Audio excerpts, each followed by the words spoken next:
You have just woken up as a snow leopard in the icy heights of the Himalayan mountains. For the next 3 hours, you are going to experience balancing on narrow cliff edges, hunting blue sheep through a whipping snowstorm, and even facing down a rival leopard. And this won't be easy, so good luck. But before we get into this journey of a snow leopard, I'd appreciate it if you could subscribe, like the video, and leave a comment on where you're tuning in from and what animal you want me to cover next. Now let's begin this epic adventure together. 4,800 meters above sea level, the world begins in silence. Not the quiet of your bedroom at dawn, but the profound, crystalline silence that only exists where the air is so thin it barely whispers. Here, on a granite ledge that juts out like nature's own diving board into the abyss, a shadow stirs. The shadow has a name, though no human tongue has ever spoken it. In the language of scent and territory, of claw marks on stone and the particular way morning light catches rosette patterns, this shadow is known. But for now, let's call her what she is, a snow leopard, and she's about to show you what it means to be alive at the top of the world. The first thing that hits you up here isn't the cold, though trust me, we'll get to that. It's the light. As the sun crests the eastern peaks, it doesn't just rise, it erupts. Amber light spills across granite spires like honey poured over broken glass, and suddenly the world is painted in shades of gold and rose that would make a sunset jealous. This isn't Instagram lighting, friends. This is the high Himalayas deciding to show off. Our leopard stretches, and even this simple movement is a masterpiece of evolution. Every muscle fiber has been fine-tuned by millions of years of natural selection to work in air so thin that you or I would be gasping like fish on dry land. Her blood carries more red cells than yours, packed tight like rush-hour commuters, each one grabbing precious oxygen molecules and holding on for dear life. She yawns, revealing canine teeth that could punch through your winter coat like it was tissue paper, and takes her first real look at the valley below. This is the morning survey, the daily intelligence briefing that means the difference between eating and starving in a place where your next meal might be days away. The valley spreads out beneath her like a rumpled blanket, all ridges and folds and hidden places where prey might shelter. She's looking for movement, for the telltale flash of blue-gray that means Baharal, blue sheep, or the distinctive bounce of an ibex picking its way across impossible slopes. Her eyes, adapted for distance and motion, can spot a mouse moving at 500 meters. Up here, that kind of vision isn't just handy, it's survival. But she's not just looking, she's reading the morning like you might read the newspaper, gathering information about weather patterns, wind direction, the condition of the snow. See how her nostrils flare? She's tasting the air, analyzing chemical signatures that tell stories of who passed this way in the night, what they ate, whether they were healthy or sick, afraid or confident. The wind carries scents like a gossip network, the musky signature of a male Baral who marked a rock outcrop 2 valleys over, the stress hormones of a pika colony that spotted an eagle yesterday afternoon, the faint but unmistakable trace of another snow leopard who crossed this ridge 3 days ago and left the olfactory equivalent of a calling card. Temperature is dropping as altitude sucks the warmth from everything, and she feels it in her bones. Not uncomfortably. Her fur is a marvel of engineering that would make the finest down jacket weep with envy. But she feels it. The cold changes how sound travels, makes scents more volatile, affects how snow will behave under her paws. All of this gets processed in the background of her mind like your phone updating apps while you sleep. She stands, padding to the very edge of the precipice with the casual confidence of someone who has never known a world with safety rails. The drop below her is the kind that would make professional climbers break out in a cold sweat, but she barely glances down. This is her highway, her neighborhood, her office with a view. From up here, she can see the ancient paths worn into the mountainside by generations of hoofed feet. Migration routes older than human civilization snake through passes and around cliff faces, invisible to casual observers but clear as road signs to predator eyes. She's memorizing traffic patterns, noting which routes look freshly used, which have been abandoned, where the best ambush points might be. The wind shifts, bringing news from the north. Storm clouds building behind the next ridge, maybe 6 hours out. Weather moves fast up here, and what starts as a pleasant morning can turn deadly by afternoon. She files this information away with the precision of a meteorologist, because in her world, getting caught in the wrong place when weather turns isn't just inconvenient, it's potentially fatal. Her stomach reminds her that it's been 36 hours since her last real meal. Hunger isn't panic up here, it's just another piece of data to factor into the day's decisions. She can go weeks without substantial food if necessary. But why suffer when there might be opportunities below? The sun climbs higher, and the morning survey is complete. She's identified 3 potential hunting areas, noted the weather forecast, checked in with the neighborhood social network via scent, and assessed her own condition. All systems are go for another day of being apex predator in one of Earth's most unforgiving environments. Time to move. The mountain is waking up, and there's work to do. Thin air breath balance on precipice. What you're about to witness defies everything your brain thinks it knows about gravity, safety, and the basic physics of not falling to your death. Our snow leopard approaches what climbers would call a knife-edge ridge, a section of rock so narrow that it's barely wider than her paw pads, with 1,000-meter drops on both sides that would give an eagle vertigo. She doesn't hesitate. She doesn't check her equipment, or test the route, or say a quick prayer to the mountain gods. She simply steps onto what amounts to a tightrope made of granite and ice, 4 kilometers above sea level, and begins to walk across it like she's strolling through her living room. The secret isn't just in her paws, though they are miraculous things. Each paw is like a Swiss Army knife designed by evolution, broad enough to distribute weight over loose scree, flexible enough to grip tiny irregularities in rock faces, and equipped with semi-retractable claws that can find purchase on surfaces smoother than your kitchen counter. The pads are covered in fur that acts like biological tire treads, providing grip on ice that would send you sliding into the abyss. But the real magic happens with her tail.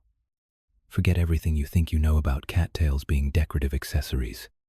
This tail is 3 feet of dynamic balance equipment, a biological gyroscope that makes adjustments 50 times per second, as she navigates terrain that would challenge a trained acrobat with safety gear and a support team.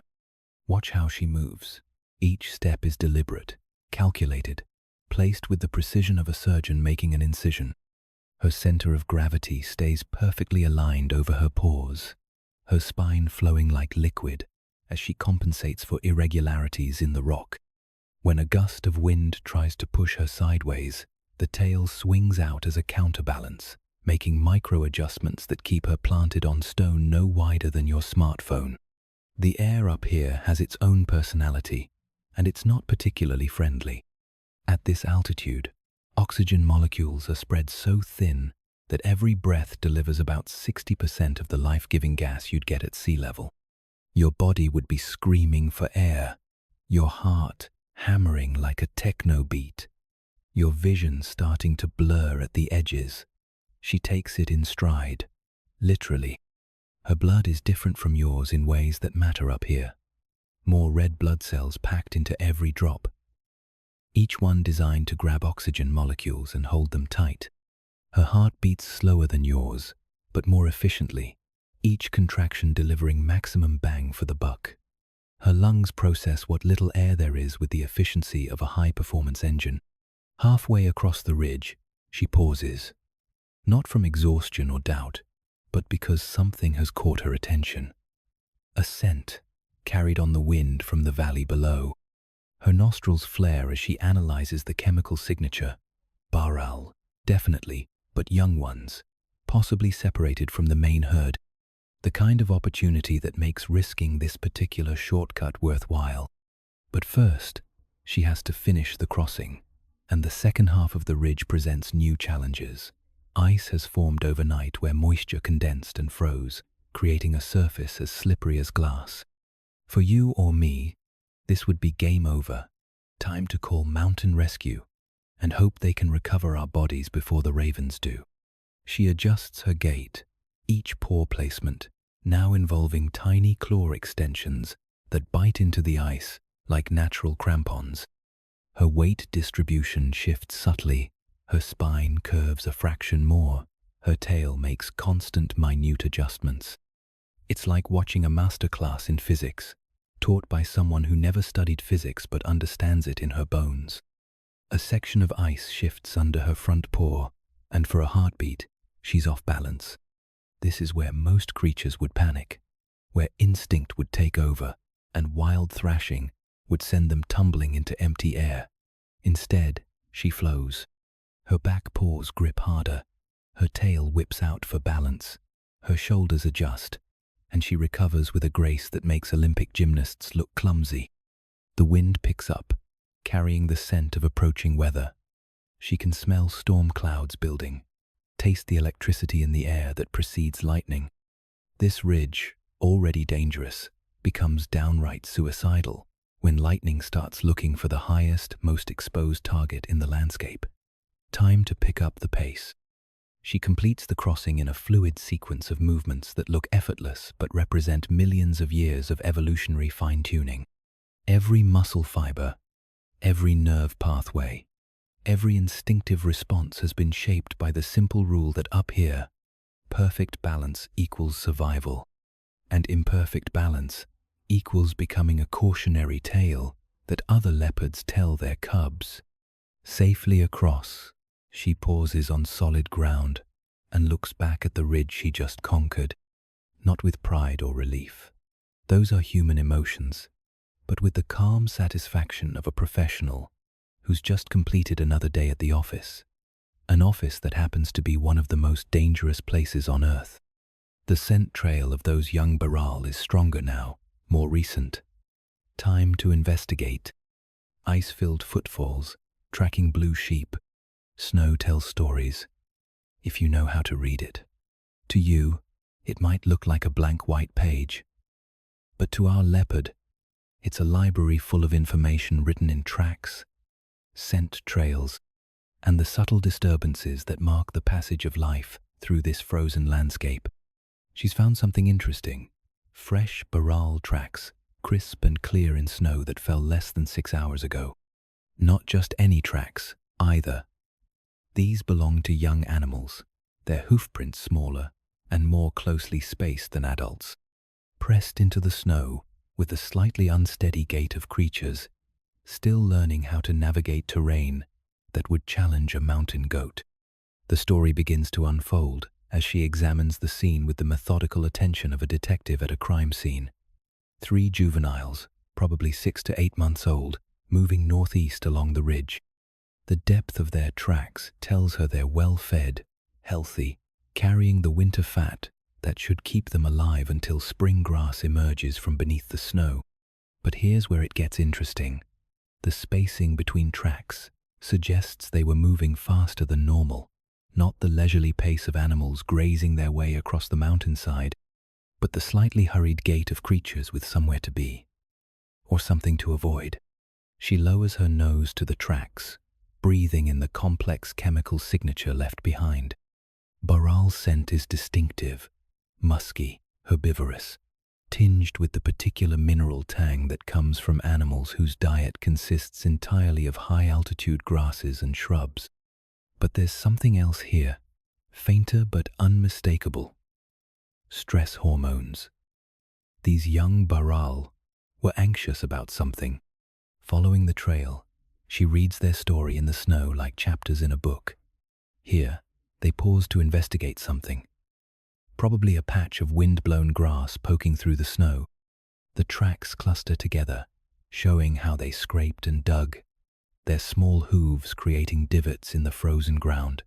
They fed for maybe 10 minutes before something spooked them. The tracks resume, but now they're different. Longer strides, deeper impressions, the unmistakable signature of animals that have shifted from casual foraging to purposeful movement. They're heading for the traditional winter shelters, caves, and overhangs where Baral have weathered storms for millennia. She follows the trail as it winds between granite outcrops and around icy slopes, her own paws silent on snow where theirs crunched and squeaked. This is where her hunting technique begins to diverge from the big cats you might be familiar with. Lions charge across open savanna, tigers burst from jungle cover, snow leopards play a longer game. The Baral migration patterns are as predictable as commuter traffic, because up here, there are only so many routes that don't end in death. Generations upon generations of blue sheep have worn these same paths, seeking the same sheltered valleys, the same wind-protected grazing areas, the same caves that offer refuge from storms. She knows these patterns like you know the route from your house to the grocery store. More than that, she knows the shortcuts, the alternate routes, the places where prey animals are forced to move through narrow passages or across exposed ground. She's not just following these particular Baral. She's thinking several moves ahead, calculating where they're likely to go and where she might intercept them. The scent trail grows stronger as she climbs, telling her she's gaining ground. The stress hormones in their tracks are more pronounced now, suggesting they know they're being followed. Baral aren't stupid. Millions of years of evolution have fine-tuned their ability to detect predators, and somewhere in their primitive brains, alarm bells are ringing. But knowledge, and ability to act on that knowledge, are different things. These are juveniles, not yet fully experienced in the deadly game of high-altitude hide-and-seek. They're following instinct more than experience, heading for safety but not necessarily taking the smartest route to get there. She pauses at a section where the tracks show clear signs of hesitation. The Baral stopped here for several minutes, their hoofprints churning up the snow as they debated which way to go. Two routes were available, a longer but safer path that stays high on the ridge, and a shorter route that descends into a narrow ravine before climbing back up to the winter shelter sites. They chose the shortcut. Prey animals always choose the shortcut when they're stressed, seeking the quickest route to safety without fully considering the tactical implications. It's a mistake that evolution hasn't quite bred out of them, probably because it works often enough to keep the species alive, even if it occasionally leads to situations like this one. She knows where that ravine leads. More importantly, she knows that there's a spot about halfway through where the walls close in, where Baral are funneled through a passage barely wide enough for their bodies, where the acoustics are such that any sound echoes and amplifies, making it impossible to hear an approaching predator. It's the kind of natural trap that snow leopards dream about. She abandons the trail and begins moving cross-country, taking a route that will bring her to the ravine ahead of her quarry. The hunt has officially begun, and the rules of engagement have shifted from tracking to tactical positioning. Time to show these young Baral why evolution gave snow leopards such extraordinary patience. Stealth shadows, slow-motion stalk. What you're about to witness is a masterpiece of biological engineering in action. Forget everything you've learned about hunting from nature documentaries, where big cats explode from cover in dramatic bursts of speed and fury. This is different. This is hunting as meditation, predation as performance art, violence as ballet. She's positioned herself on a rocky outcrop overlooking the ravine, maybe 30 meters above where she knows the Baral will emerge. The wind is perfect, blowing from them to her, carrying their scent while masking her own. The sun angle is ideal, casting shadows that break up the distinctive rosette pattern of her coat until she becomes just another patch of light and dark on the granite. The waiting begins. Her breathing slows to almost nothing, each breath measured and deliberate.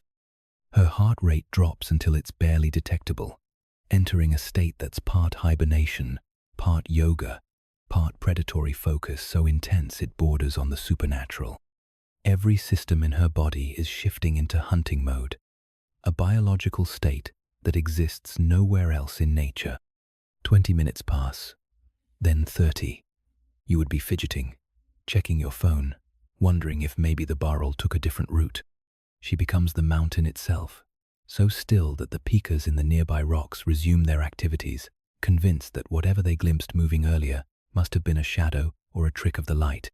Then she hears it, the distant scrape of hooves on stone, the soft whoosh of breath in thin air, the barely audible rustle of winter fur against wind. The Baral are coming, following the trail, exactly as she predicted, moving with the urgency of animals that know predators exist, but haven't yet learned to trust their instincts completely. She begins to move, and this is where the magic happens. Every step is planned, calculated, executed with precision that would make a Swiss watchmaker weep. Her paws find the exact spots where stone meets stone with no loose pebbles to shift or scrape. Her weight distribution changes continuously, flowing from pore to pore like water finding the path of least resistance. The juniper scrub provides perfect cover, its twisted branches and dense needles breaking up her outline until she's less cat than collection of moving shadows. She flows through the vegetation like smoke, disturbing nothing, leaving no sign of her passage except the faintest trace of scent that the wind immediately carries away. Her muscles begin to coil, each fiber tensing with controlled power. This isn't the explosive preparation of a sprinter, but the sustained readiness of a loaded spring. She could hold this position for hours if necessary, every system primed for action, but held in perfect check until the moment demands release. The Baral are closer now, their voices carrying up from the ravine bottom. Young animals, still learning the discipline of silence that keeps you alive in the high places. They're chattering to each other in the way of creatures that haven't yet learned that in the mountains, sound carries forever, and everything is listening. She adjusts her position by millimeters, reading the wind, calculating trajectories, running through the biomechanics of the strike she's planning. The distance is 15 meters of vertical and maybe 20 horizontal, a leap that would be impossible for most predators, but she's not most predators. Her tail becomes perfectly still, no longer needed for balance, but coiled like part of the spring mechanism that's about to unleash. Her ears rotate independently, triangulating on the sounds below, while staying alert for any changes in the acoustic environment that might signal danger or opportunity. The frost beneath her paws is brittle, each crystal sharp enough to cut, cold enough to burn. But her paw pads are adapted for this, tough enough to handle the punishment while sensitive enough to detect the tiniest irregularities in the surface. She positions each paw with the precision of a surgeon placing sutures. Her breathing becomes so shallow it's barely happening. In air this thin, even the sound of respiration can carry, and she's close enough now that the Baral might hear the soft whistle of air through her nostrils. Every biological process that isn't essential to the hunt has been temporarily suspended. The sun shifts slightly, and a new shadow pattern emerges. She flows into it like Mercury finding a new container, her coat adapting to the changed light conditions with evolutionary camouflage that took millions of years to perfect. Against the mottled granite and scattered juniper, she's invisible until the moment she chooses not to be. Below, the first Baral emerges into her field of view, young, healthy, completely unaware that death is watching from above with golden eyes and infinite patience. It's followed by its companions, 3 juveniles moving in the loose formation of animals that feel safe because they haven't learned better yet. She selects her target, the trailing animal, slightly separated from the others, positioned where her strike won't be impeded by rocky outcrops or vegetation. Every predator calculates these angles instinctively, but she does it with the precision of a mathematician and the patience of a saint. The moment approaches. Every system in her body reaches peak readiness. Muscles coiled, reflexes primed, trajectory calculated, timing synchronized with heartbeat and breath and the ancient rhythm of hunter and hunted that has played out in these mountains since the ice first carved them from living stone. The Baral takes another step forward, into the kill zone. Snowflake, ambush. The powerful lunge. Time fractures. The world explodes into motion. She launches herself from the granite ledge with the controlled violence of a lightning strike, her body becoming a projectile guided by millions of years of evolutionary engineering and split-second calculation. This isn't just jumping, this is ballistic flight with intent to kill. 12 meters through mountain air that's so thin it barely exists. Her trajectory, a perfect arc that intersects with the path of the trailing Baral in exactly 3.5 seconds. Her legs extend fully, transforming her into something between a missile and a flying mountain cat, claws extending like organic grappling hooks. The Baral looks up just as her shadow passes overhead. For a fraction of a heartbeat, their eyes meet, predator and prey, sharing a moment of perfect understanding about how this is going to end. The Baral's mouth opens, probably to bleat a warning, but sound travels slowly at this altitude, and there isn't time. She strikes with precision that would make a guided missile jealous. Her front paws connect with the Baral's shoulders, claws punching through winter fur and into muscle-like organic pitons finding purchase in granite. The impact transfers her full momentum into the smaller animal. 45 kilograms of snow leopard, moving at maximum velocity meeting 30 kilograms of Baral, that suddenly understands why evolution gave it such strong legs for running. But there's nowhere to run. Her jaws clamp down on the base of the Baral's skull with crushing force calibrated to the millimeter. This isn't random violence.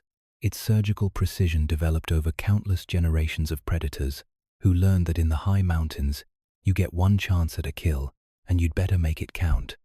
Too low and you miss the vital structures. Too high and you might slip off. Exactly here, at the junction of skull and spine, and the game is over in seconds instead of minutes. The Baral's companions scatter like leaves in a storm, their hooves throwing up sprays of snow and ice as they bound away across terrain that would challenge a professional climber. But they're safe now. She has what she came for, and snow leopards are ambush predators, not pursuit hunters. The chase phase of this hunt lasted approximately 4 seconds, from launch to successful kill. The adrenaline hit is spectacular. Her pupils dilate until her eyes are nearly black. Her heart rate spikes to levels that would put a human in cardiac arrest. Every nerve ending in her body lights up like a Christmas tree. This is the evolutionary payoff for all those hours of patient stalking, all that calculated positioning, all that perfectly controlled violence. But she's not celebrating. Professional predators don't gloat. They secure the kill and get to safety before something bigger comes to investigate the commotion. The mountains are full of scavengers who would happily steal a meal from a snow leopard if they thought they could get away with it, and the sound of hooves on stone carries far in the thin air. She tests her grip on the Baral, making sure the kill is clean and complete. The last thing she needs is wounded prey, attempting escape while she's trying to secure her prize. But her technique was flawless. The Baral's spine separated cleanly at the first cervical vertebra. Death instantaneous and irreversible. Now comes the hard part, getting her prize to safety. 45 kilograms of snow leopard can kill 30 kilograms of Baral, but carrying that same 30 kilograms across broken terrain at altitude is a different challenge entirely. The mathematics of predation aren't just about making the kill. They're about making the kill somewhere you can defend it long enough to actually eat it. She begins the process of repositioning her grip, working her jaws from the kill bite to a carrying hold that will let her transport the carcass without exhausting herself. This involves some anatomical knowledge that would impress a veterinarian: which bones can support weight, which joints will bend in useful directions, how to balance a load that weighs 2/3 as much as she does. Her adrenaline is already beginning to fade, replaced by the methodical focus of a predator who knows that the hunt is only half the battle. Now comes the feast, but first comes the transport, and before that comes the security assessment that will determine whether this kill gets eaten in peace or becomes an expensive gift to the local scavenger community. She lifts the Baral's body, testing different grip positions until she finds one that distributes the weight properly. Snow leopards are astonishingly strong for their size. Pound for pound, they're among the most powerful cats on Earth. But even they have limits, especially at altitude where every breath is precious. The sun is climbing higher, and she can smell weather changes on the wind. Storm clouds are building behind the northern peaks, maybe 4 hours out, bringing wind and snow that will make travel difficult and tracking nearly impossible. If she's going to find a secure dining spot, it needs to be soon. Time to disappear into the maze of granite and ice that these mountains call landscape, carrying her prize to somewhere safe enough to truly enjoy the rewards of perfect execution. The hunt is over. The feast is about to begin. Quiet aftermath feast in solitude. She's found the perfect spot. A narrow gully carved between two granite slabs, sheltered from wind and hidden from the eyes of competitors who might want to discuss sharing arrangements. This is her private dining room, complete with natural stone walls and a view that most restaurants would kill for. The barrel lies before her, still warm despite the sub-zero air temperature. Steam rises from the carcass in thin wisps that dissipate quickly in the dry mountain atmosphere. To you, this might look like a grisly scene, but to her, it's the successful culmination of everything evolution designed her to do. She begins with ritual precision that's been refined over millions of years of feline feeding behavior. First, the grooming, cleaning blood and debris from her fur with methodical licks that also serve to calm her post-hunt adrenaline.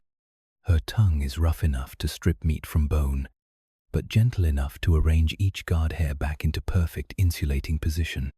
The feeding process starts with the fur. This isn't some savage tearing apart of the carcass. It's systematic harvesting that would impress a butcher.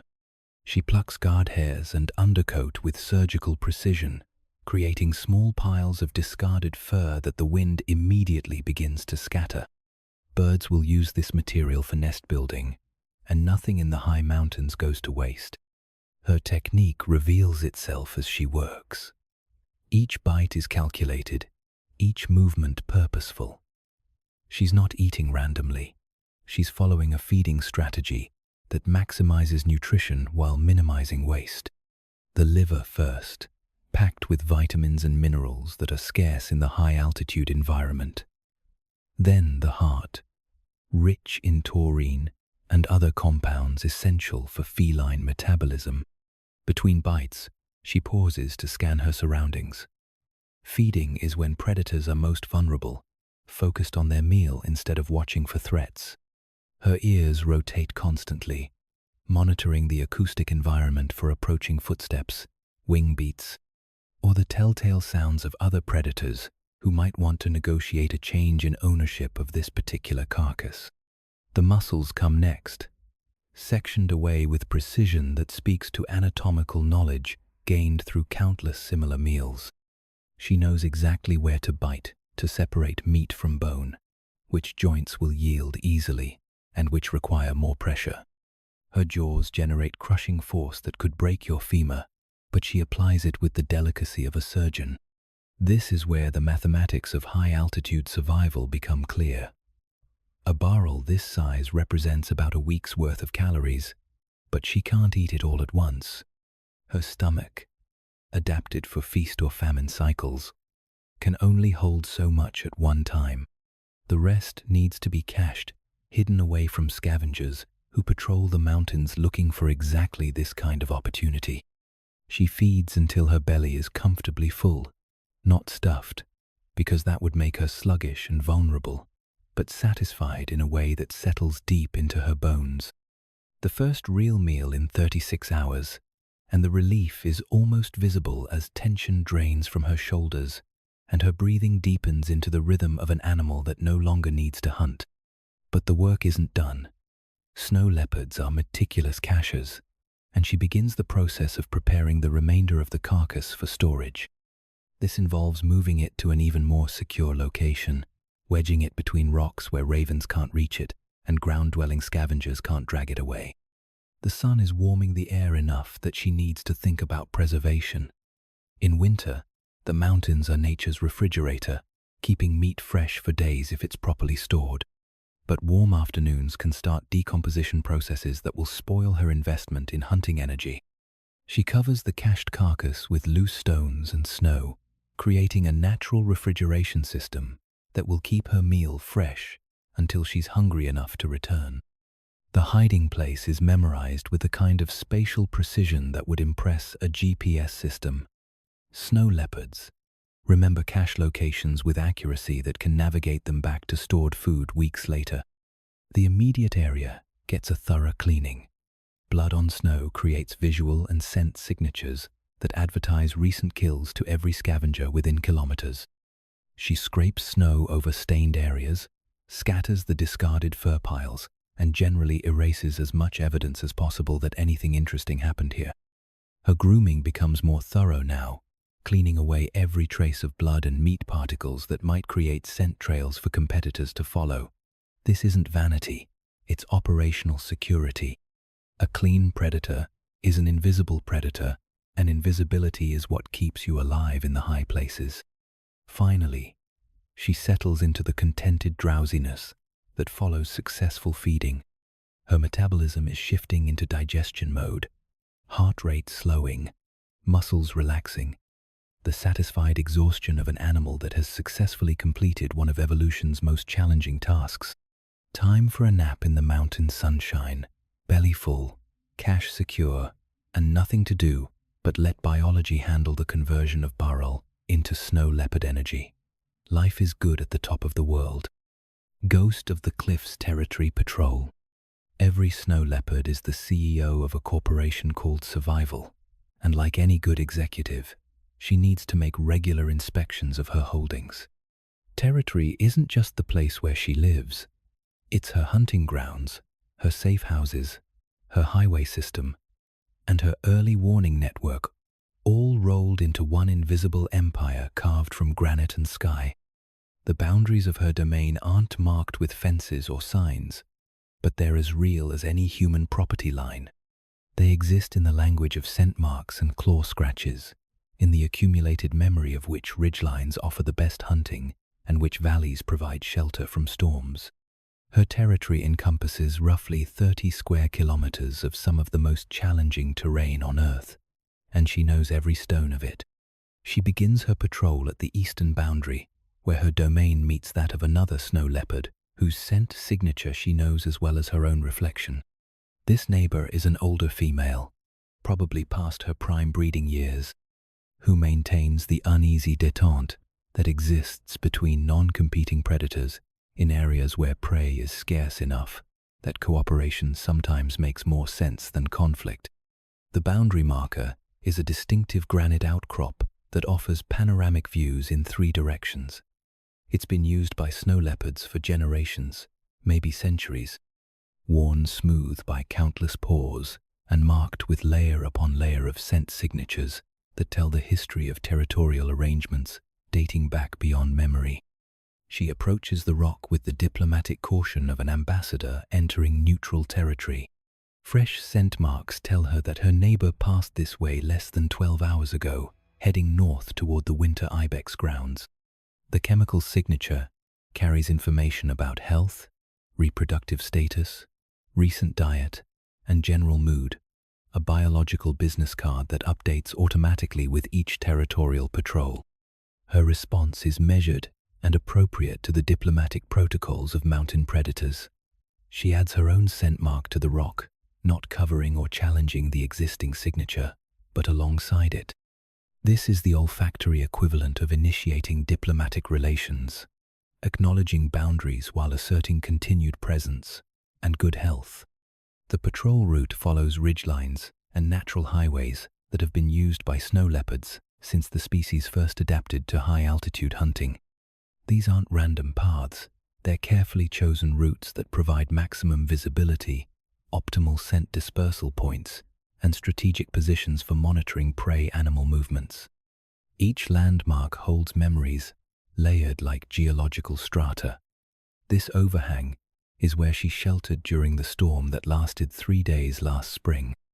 That cliff face is where she made her first solo kill as a juvenile, learning the hard way that hunting isn't just instinct, but skill refined through practice and failure. The narrow ledge system ahead is her highway through terrain that would challenge technical climbers with full equipment. She pauses at a cluster of scratching posts, trees and rock faces marked with claw marks that serve multiple functions in snow leopard society.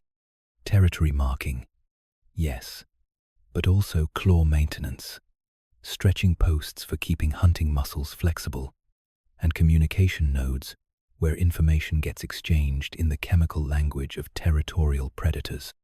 Her claws extend as she adds fresh scratches to the existing network of marks. Each scratch carries meaning.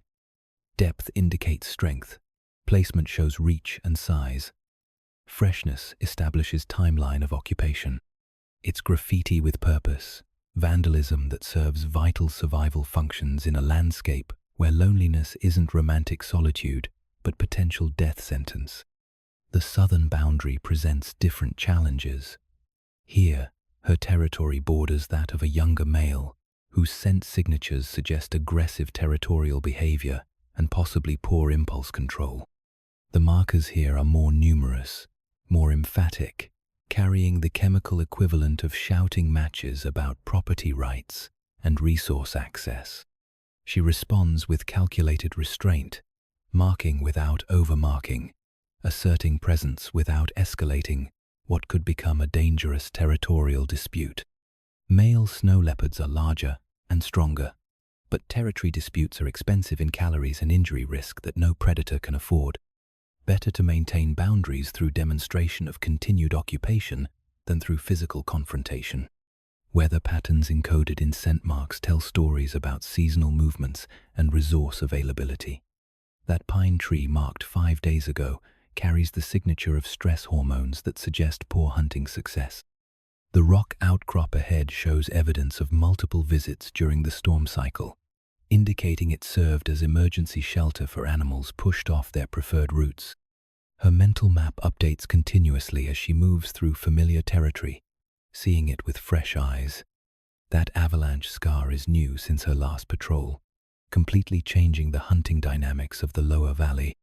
The ibex path that used to follow the creek bed has been diverted around fresh rockfall, creating new opportunity zones where prey animals might be more vulnerable to ambush. The patrol is also inventory management, checking on cached food supplies hidden throughout her territory.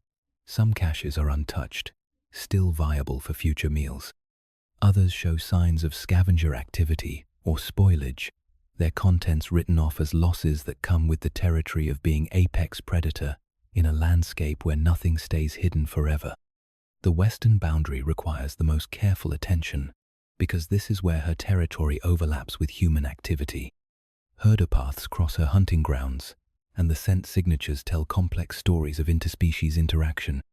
Yak trails, dog scent, human footprints, and the acrid smell of cooking fires create a mosaic of information that requires careful interpretation. She moves through this borderland with extra caution, reading the signs that tell her when humans were last in the area, what routes they're using, whether their livestock is being moved through her hunting grounds. This isn't paranoia. It's practical intelligence gathering for an animal whose survival depends on avoiding conflicts that nobody wins. The patrol circuit takes most of the morning to complete, but when she returns to her starting point, she carries a comprehensive update on the state of her empire. Boundaries are secure, cache inventory is current, neighbor relations are stable, and the intelligence picture shows no immediate threats to territorial integrity. Time to move on to other aspects of snow leopard property maintenance. Sage-scented wind, scent marking rituals. If snow leopards had social media, scent marking would be their Facebook, Twitter, and dating app all rolled into one invisible network that spans the entire mountain ecosystem. What looks like random animal behavior is actually sophisticated chemical communication that would impress information technology specialists. She approaches a wind-swept ridge where sage bushes release their aromatic oils into the thin mountain air. This isn't just scenery, it's prime real estate in the scent-marking economy, where natural fragrance amplifies and carries chemical messages across vast distances. The sage acts like a biological cell tower, boosting signal strength and extending range. Her first marking is what ethologists call a cheek rub, though that clinical term doesn't capture the purposeful intensity of the behavior. She presses the scent glands in her cheeks against granite surfaces, depositing chemical signatures that contain more information than your average social media profile. The chemical cocktail she's releasing includes compounds that identify her as an individual, indicate her current health status, reveal her reproductive condition, and even provide updates on her recent diet. Other snow leopards reading these marks will know not just who left them, but when and whether the marker was stressed, confident, hungry, or satisfied. But the really sophisticated communication happens with what researchers delicately call urine marking, though that barely describes the complexity of the process. She backs up to a carefully selected rock face and sprays with the precision of a graffiti artist working on a masterpiece. The placement isn't random. She's choosing surfaces and angles that will maximize the persistence and broadcast range of her message. The chemistry involved would fascinate a biochemist. Snow leopard urine contains volatile compounds that evaporate at different rates, creating a time-release information system. Fresh marks smell different from day-old marks, which smell different from week-old marks. The chemical degradation rate acts like a timestamp, telling other leopards exactly when the marking was made. Her tail position during marking isn't coincidence either. It's communication, amplification. Tail held high indicates confidence and territorial assertion. Tail held low suggests caution or submission. The tail position affects spray angle and droplet distribution, creating different scent signatures that carry different social meanings. Between marking sites, she pauses to investigate existing marks left by other leopards. This is where the communication network reveals its sophistication. She's not just reading who was here and when. She's analyzing emotional states, health conditions, and social intentions encoded in chemical messages that have been refining themselves for millions of years. A mark from the neighboring female carries stress hormones, indicating poor hunting success. The chemical signature suggests the neighbor hasn't fed well in several days, information that might influence territorial boundary negotiations or hunting ground usage patterns. Cooperation becomes more likely when everybody's struggling to find prey. Another mark, this one from the young male, whose territory borders hers to the south, carries a different kind of information. High testosterone levels, compounds associated with aggressive territorial behavior, and chemical signatures that suggest he's been successful in recent hunts. This translates to proceed with caution, maintain boundaries, avoid confrontation. But scent marking isn't just about big-picture territorial politics. It's also personal maintenance, like updating your status to let friends know you're alive and well. She leaves marks that will be readable by any snow leopard passing through for the next several weeks, each one a small autobiography written in molecules. The timing of marking behavior follows patterns that would interest social anthropologists. More frequent marking during breeding season, when territorial boundaries become more fluid and cooperation needs to be balanced against competition. Increased marking intensity during food shortages, when resource competition requires more assertive boundary enforcement. Weather affects the communication network in ways that influence marking strategies. Wind direction determines how far scent molecules will travel, and in which directions. Humidity affects how long marks remain detectable. Temperature influences the rate at which chemical compounds break down. She factors all of this into her marking decisions like a telecommunications engineer, optimizing signal transmission. The sage-scented ridge becomes a message board where multiple leopards have left updates over the past several weeks. Reading the accumulated marks is like scrolling through a neighborhood social network, catching up on who's been where, what they've been doing, and how they're feeling about life in the high places. Her marking session concludes with what researchers call phlegm response, that distinctive facial expression where she curls back her lips and breathes in deeply through specialized scent organs. This isn't just smelling. It's chemical analysis that processes information with the sophistication of a laboratory spectrometer. The invisible network is updated, her social media status is current, and the neighborhood communication system continues its ancient function of keeping isolated predators connected across vast distances. Time to move on. But the messages she's left will continue broadcasting her presence and status, long after she's disappeared into the granite landscape. Aerial watch, golden eagle passing. The shadow passes overhead with the kind of authority that makes even apex predators look up and take notice. Golden eagles in the high Himalayas aren't just birds, they're aerial sovereignty made manifest, rulers of an airspace that extends from ground level to altitudes where even snow leopards fear to tread. She pauses on her granite ledge, amber eyes tracking the raptor's flight path with the professional interest of one apex predator, acknowledging another. This isn't fear. Snow leopards don't have many natural enemies once they reach adult size. But it's respect, the kind that exists between specialists who understand each other's capabilities. The eagle banks into a thermal, riding invisible columns of warm air with efficiency that would make aerospace engineers weep with envy.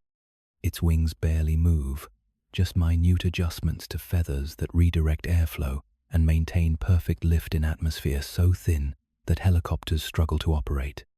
This is mastery of three-dimensional hunting territory that spans hundreds of square kilometers. From her position, she can observe the eagle's hunting strategy unfold in real time.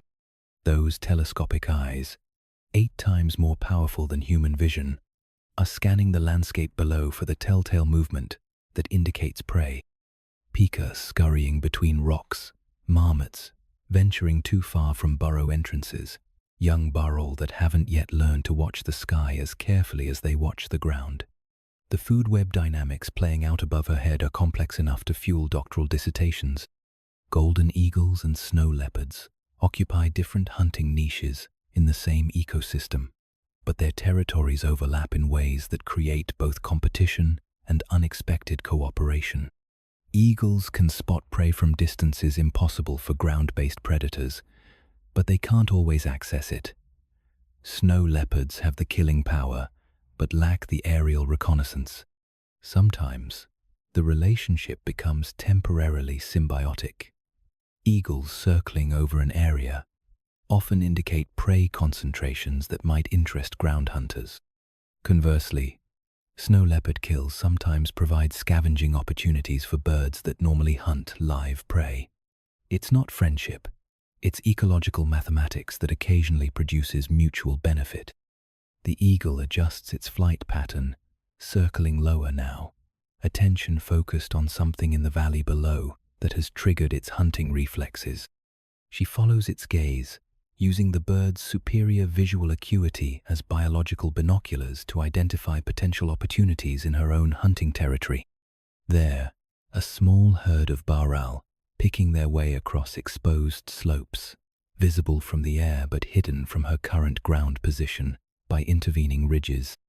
The eagle's reconnaissance is providing intelligence that might influence her own hunting decisions later in the day. This is interspecies information sharing that neither party consciously planned but both benefit from. The social dynamics between eagles and snow leopards reveal themselves in moments like this. Mutual respect without direct competition, because their hunting strategies occupy different temporal and spatial niches. Eagles hunt during daylight hours when thermal currents provide optimal flight conditions. Snow leopards prefer dawn, dusk, and nighttime when their superior night vision gives them advantage over prey species. The eagle's presence also serves as an early warning system for changes in weather patterns. Birds that spend their lives reading air currents and atmospheric pressure changes often detect incoming storms hours before ground-based animals Notice shifting conditions. Its flight behavior provides meteorological intelligence that helps inform decisions about shelter and hunting timing. She watches as the eagle completes its reconnaissance pass and continues northward toward territories beyond her usual range. The brief interspecies encounter ends as casually as it began, two apex predators acknowledging shared mastery of the high places before returning to their respective hunting priorities. But the intelligence gathered during those few minutes of observation will influence her behavior for the rest of the day. The barrel location, the weather indicators read in the eagle's flight patterns, the reminder that she shares this ecosystem with other highly successful predators. All of this gets filed away in the mental database that keeps snow leopards alive in conditions that defeat most other life forms.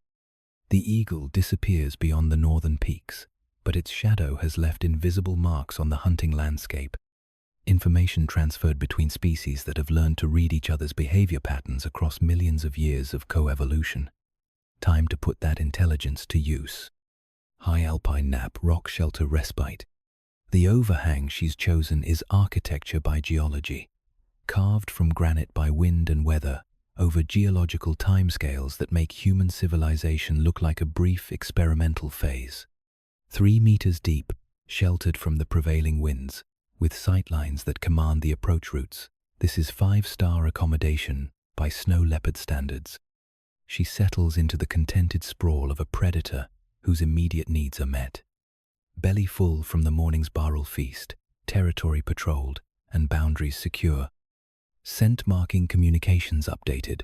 Time for the kind of restorative rest that keeps apex predators operating at peak efficiency. The physics of staying warm at altitude would challenge a thermodynamics engineer. Air temperature is 15 degrees below freezing. Wind chill pushes it down another 10 degrees, and the granite beneath her radiates cold, like a geological heat sink designed to suck warmth from anything foolish enough to contact it directly. But she's a walking masterpiece of insulation technology. Her fur is a dual-layer system that would make the designers of high-end outdoor gear insanely jealous.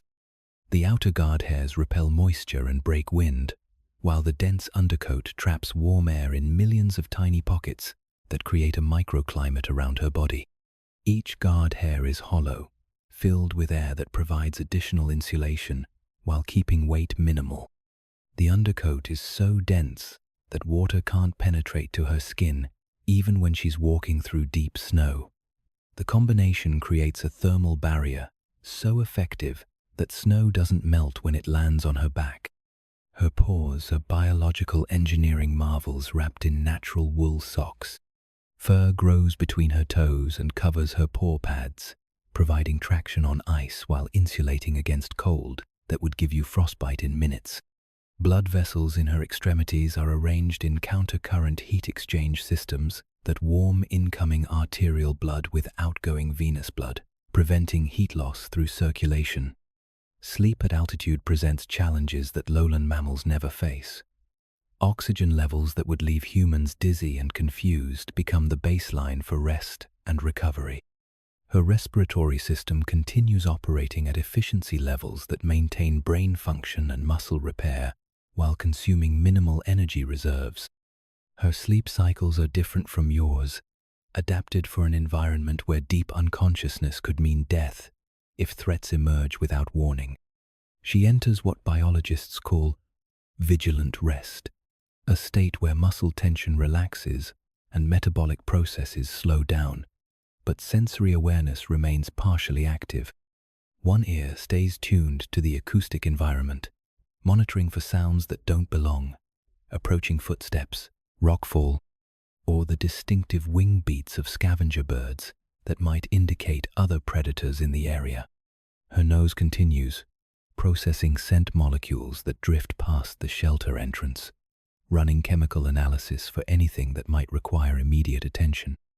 The mountain environment provides its own white noise, wind through granite formations, the distant crack of ice shifting in hidden crevasses, the occasional rockfall as freeze-thaw cycles gradually reshape the landscape. These familiar sounds become a audio backdrop that actually enhances rest by masking potentially alarming noises that might trigger unnecessary alertness. Her body temperature regulation becomes a precisely controlled system during rest periods. Core temperature stays constant while extremities are allowed to cool slightly, reducing overall energy expenditure while maintaining vital organ function. Blood flow redirects toward essential systems, creating efficiency improvements that extend the value of stored calories.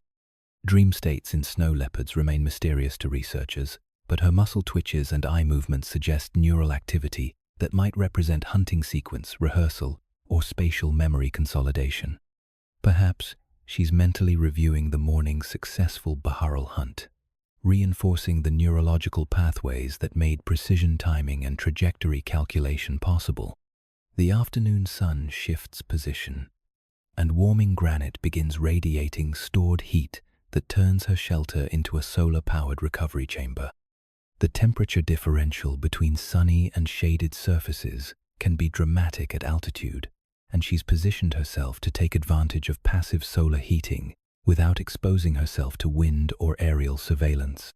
Snow continues falling outside, but the flakes are small and dry, the kind that indicate stable weather patterns rather than incoming storm systems.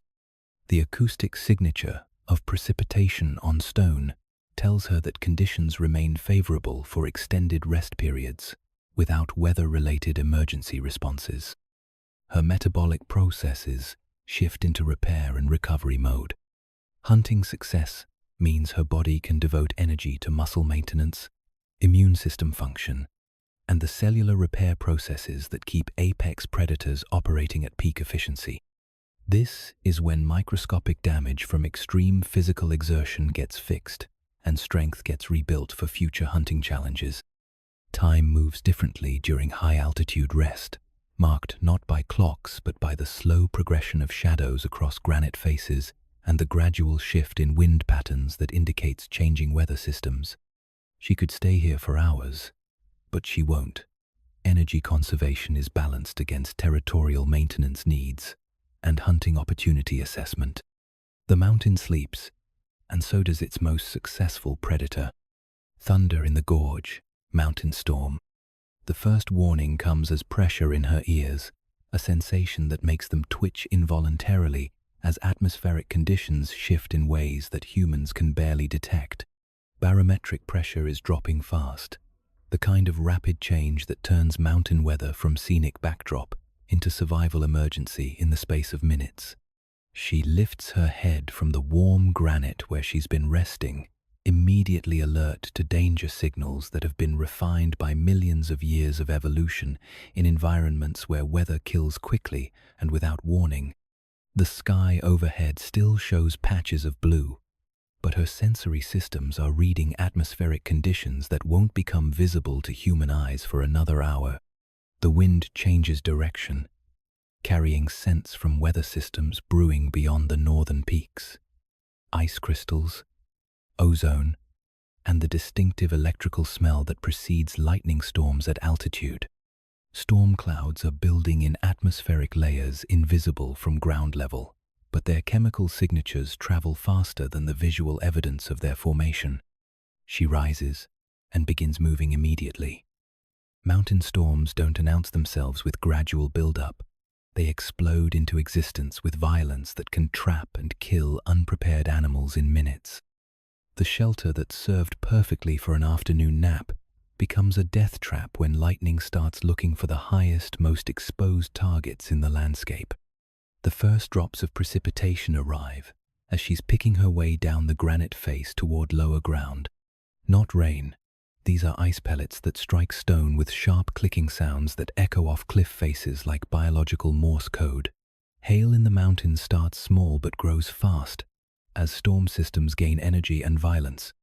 Thunder rolls through the valleys with a sound like the earth itself cracking open. At sea level, thunder is impressive. At altitude, where sound travels differently through thin air and reflects off granite surfaces in complex patterns, thunder becomes a physical force that seems to shake the mountains from their foundations. She moves with the urgent efficiency of an animal whose survival depends on reading weather patterns correctly. Every snow leopard carries ancestral memories of storms that killed, encoded in behavioral patterns that trigger immediate responses to specific atmospheric conditions. This isn't panic, it's emergency protocol activation. The hail intensifies, ice stones now large enough to bruise even through her dense fur. She seeks cover under a granite overhang, but this is temporary shelter only. Lightning strikes at altitude follow patterns that make exposed ridges and isolated overhangs into electrical attractors that channel millions of volts through granite that conducts electricity better than most people realize. Lightning illuminates the valley in stark, colorless flashes that reveal a landscape transformed. What was scenic mountain terrain 30 minutes ago has become a war zone where ice falls like artillery and electrical discharge turns the air itself into weapon. The gap between lightning and thunder shrinks with each strike, indicating the storm center is moving directly overhead. Her body temperature regulation faces its greatest challenge. Hypothermia becomes a real threat when ice water penetrates fur systems designed for dry snow. Wet fur loses most of its insulating properties, and the combination of wind, moisture, and sub-freezing temperatures creates conditions that can kill through heat loss faster than starvation. She presses deeper under the granite shelter, but even here, safety is relative. Rockfall becomes a secondary threat as ice impacts loosened stone fragments that have been held in place by frost and friction. The mountain itself becomes unstable when storm systems introduce forces that exceed the structural limits of naturally balanced rock formations. The storm's acoustic environment is overwhelming. Hail striking stone, thunder reflecting off cliff faces, wind screaming through granite formations, with sounds like banshees. In this chaos, the normal auditory warning systems that keep predators alive become useless.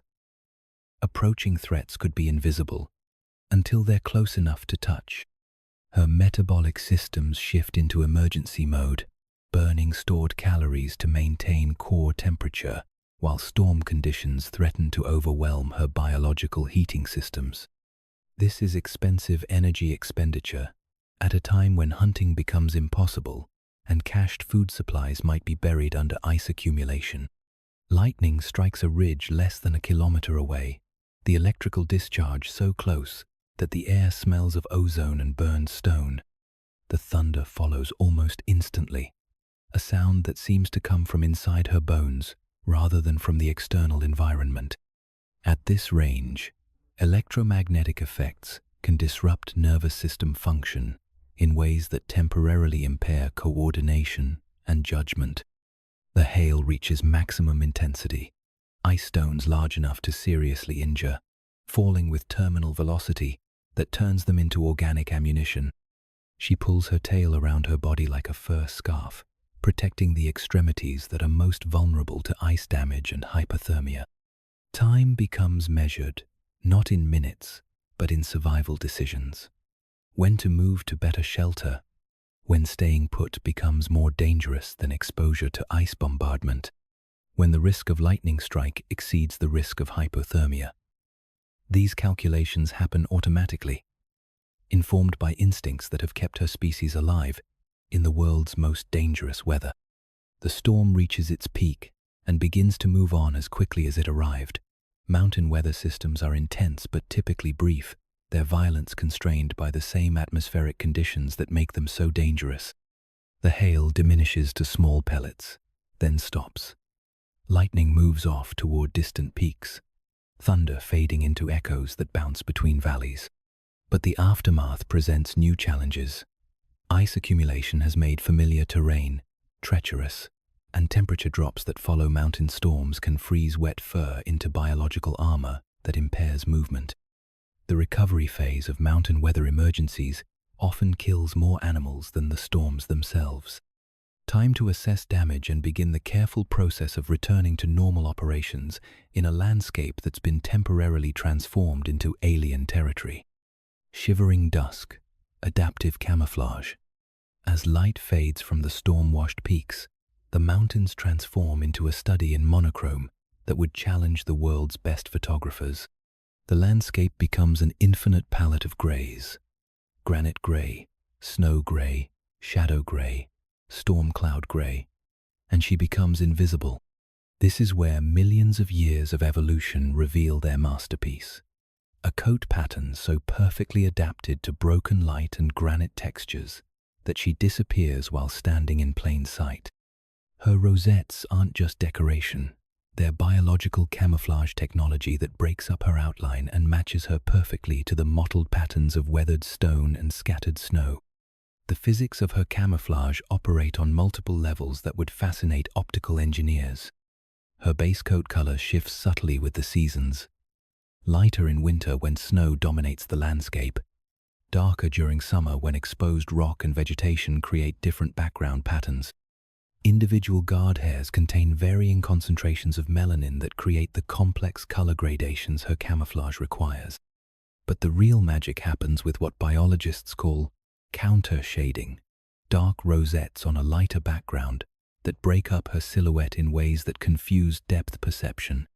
When she's motionless against granite formations, her pattern merges with natural stone textures so completely that other animals can look directly at her without recognition. She demonstrates this now as a small herd of baral picks its way across the slope below her position. These are the same animals whose ancestors have been evading snow leopard predation for millions of years, creatures whose survival depends on spotting camouflaged threats before they become lethal. Yet they graze within 50 meters of her position without showing any awareness of her presence.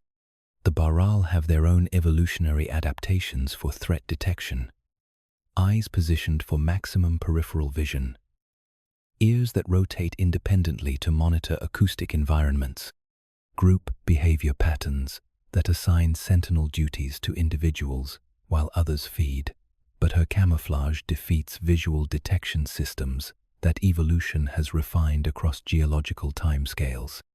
Light conditions work in her favor as dusk approaches. The blue-gray light that precedes darkness creates atmospheric conditions where color discrimination becomes difficult and contrast resolution drops to levels that favor camouflaged predators. This is the hunting hour, when her visual advantages become most pronounced relative to prey species.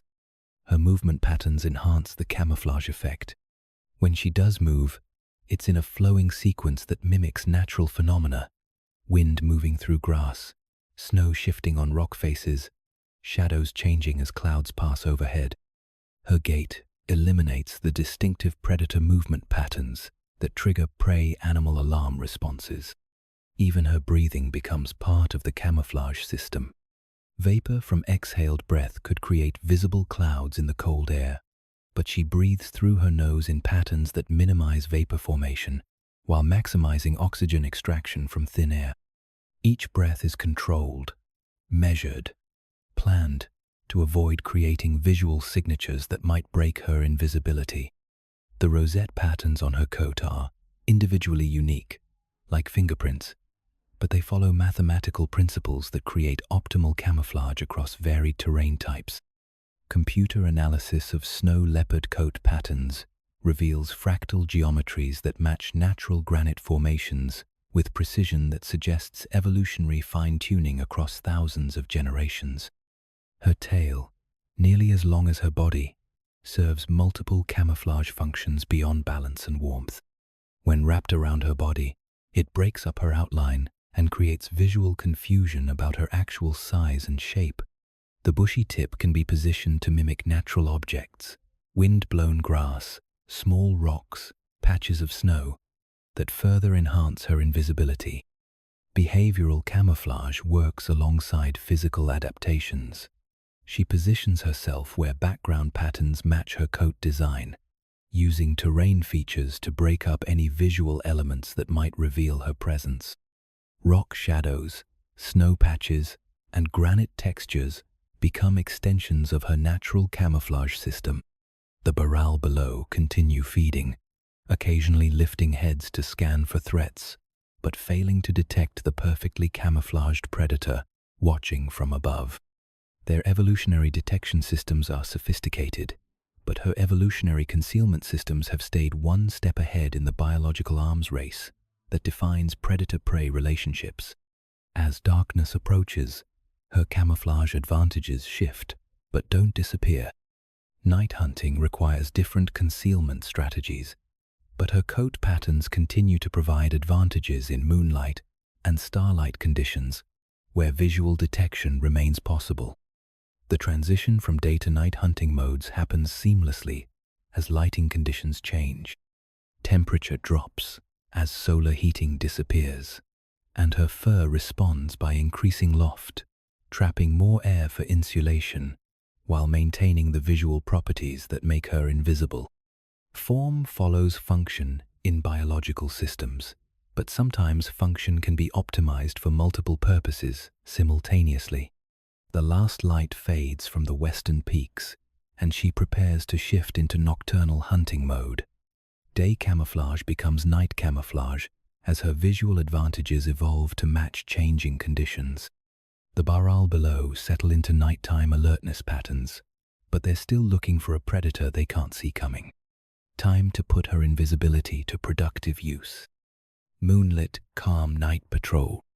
The Milky Way explodes across a sky so clear it seems you could reach up and pluck stars like fruit from a cosmic tree.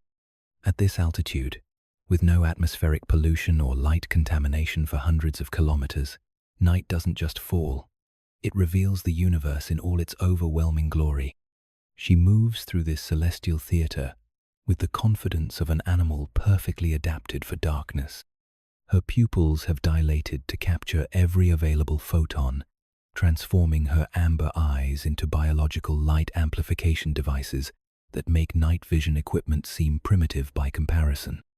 The enhanced tapetum lucidum behind her retinas, the same structure that makes house cats' eyes glow in headlights, reflects and concentrates available light with efficiency that multiplies her visual acuity by 6 times compared to human night vision. Moonlight becomes as useful as daylight for navigation and hunting in terrain that would leave humans stumbling blindly. Her whiskers extend forward like biological radar arrays, sensitive enough to detect air currents deflected by obstacles in complete darkness. These aren't just facial hair, they're precision instruments that can sense objects without direct contact, map terrain through air pressure changes, and even detect the breathing patterns of nearby animals. The acoustic environment at night reveals layers of information invisible during daylight hours.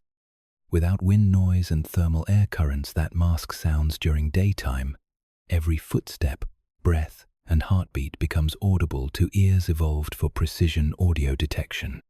The mountains become a 3-dimensional sound map where location, distance, and threat assessment happen automatically. Pika colonies in the rockfall zones continue their activities well past sunset, their territorial squeaks carrying clearly in the thin air. These small relatives of rabbits serve as an early warning network for the entire ecosystem. Their alarm calls indicate approaching predators, weather changes, or any disturbance that threatens their underground cities. She pauses to listen as a Pika alarm call echoes across the valley from the north. Something has disturbed the colony up there, but the acoustic signature suggests it's not another snow leopard. Different pitch, different urgency pattern, probably a fox or marten hunting smaller prey, but the information gets filed away for future reference. Musk deer paths crisscross the nighttime landscape like invisible highways marked by scent trails that persist for hours in the cold, still air. These secretive deer are primarily nocturnal, and their movement patterns provide intelligence about terrain conditions, weather changes, and the general ecosystem health that affects all predator species. Her night patrol follows routes optimized for acoustic and visual surveillance, ridge lines that provide maximum sight distance under available starlight, wind patterns that carry scent information from multiple directions, and terrain features that offer quick escape routes if unexpected threats emerge from the darkness. The temperature has dropped to levels that would kill humans through hypothermia in hours, but her circulation system maintains perfect core temperature, while allowing extremities to cool slightly for energy conservation. Blood vessels in her legs and paws use countercurrent heat exchange to minimize heat loss while maintaining function. A distant sound catches her attention, the distinctive grunt-wheeze call of Barrel settling into nighttime positions. The herd she observed earlier has moved to night shelter sites, probably rocky alcoves that provide protection from wind and potential predators. Their location is noted and filed for future hunting consideration. Her own scent marking becomes more important during night patrols. Darkness limits visual territory marking options, so chemical communication takes precedence. She adds fresh scent marks to strategic locations, updating the neighborhood communication network with information about her continued presence and current status.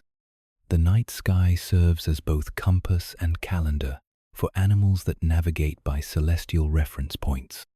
Star positions indicate direction and season, while moon phases provide timing information for behaviors that synchronize with natural cycles. She's not consciously using astronomy, but millions of years of evolution have encoded stellar navigation into instinctive behavioral patterns. Hunting opportunities emerge from the darkness like gifts from the night gods. A young ibex, separated from its herd and moving nervously across exposed terrain, presents a potential target. But the approach angle is wrong. The escape routes favor the prey, and patience remains more valuable than immediate action. Wind patterns carry information from valleys and peaks beyond her visual range.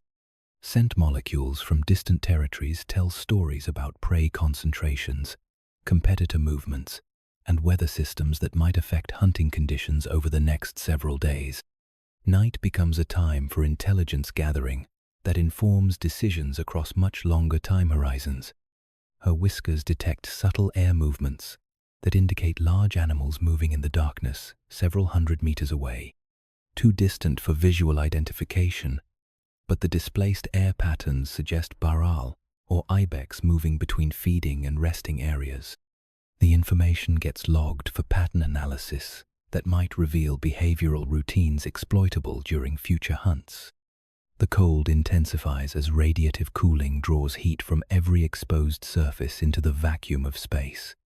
Even her magnificent fur coat faces its limits when temperatures drop to levels that challenge basic biological functions. Strategic movement keeps circulation active while avoiding unnecessary energy expenditure. Night patrol concludes as she returns to familiar territory with a comprehensive intelligence update, prey locations, competitor activities, weather patterns, and territory status all logged and analyzed. The darkness has revealed information invisible during daylight hours, filling gaps in the tactical picture that determines hunting success in the world's most challenging predator environment. Dawn is still hours away, but the night's work continues. Echoes of competition snow leopard interloper.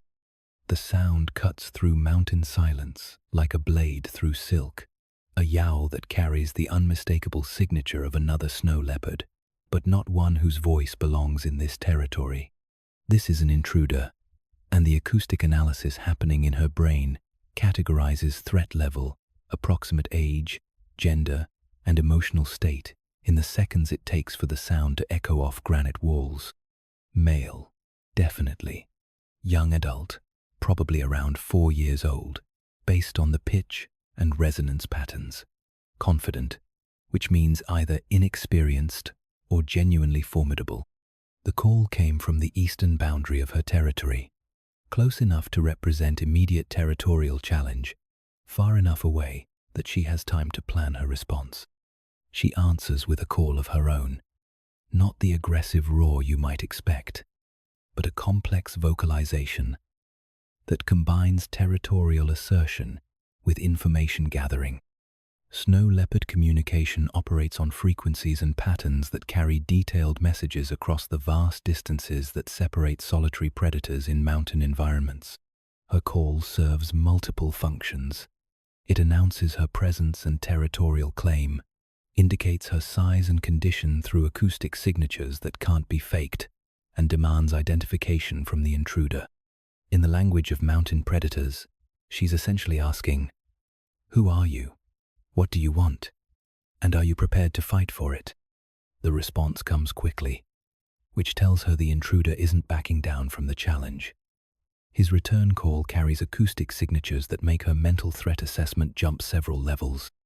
This voice belongs to an animal in prime condition, confident in his abilities, and not particularly concerned about territorial boundaries that don't happen to be his own. Chemical analysis through her specialized scent organs adds layers to the intelligence picture. The wind carries pheromone signatures that provide biological profiling more detailed than fingerprints. High testosterone levels indicate breeding condition and increased aggression. Stress hormone markers are low, suggesting this isn't a desperate animal driven by starvation or territorial displacement. This is worse than desperation. This is calculated territorial expansion by a predator who believes he can win whatever conflict might develop. She begins moving toward the source of the calls, but her approach strategy is complex, informed by evolutionary understanding of snow leopard combat that has refined itself across millions of years. Direct confrontation is expensive in calories, injury risk, and territory disruption. Better to gather intelligence first, then decide whether negotiation, intimidation, or actual fighting offers the best odds of successful conflict resolution.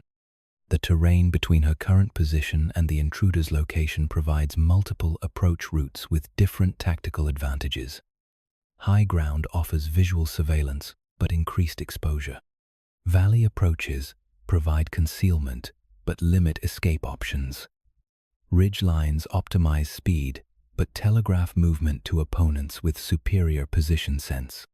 She chooses a route that balances information gathering with tactical flexibility, moving through terrain that allows her to observe the intruder while maintaining multiple options for escalation or retreat.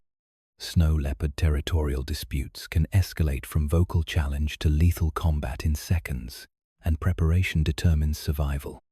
The acoustic exchange continues as she moves, each call providing additional intelligence about the intruder's location, movement patterns, and tactical intentions. His calls suggest he's moving deeper into her territory rather than maintaining position at the boundary.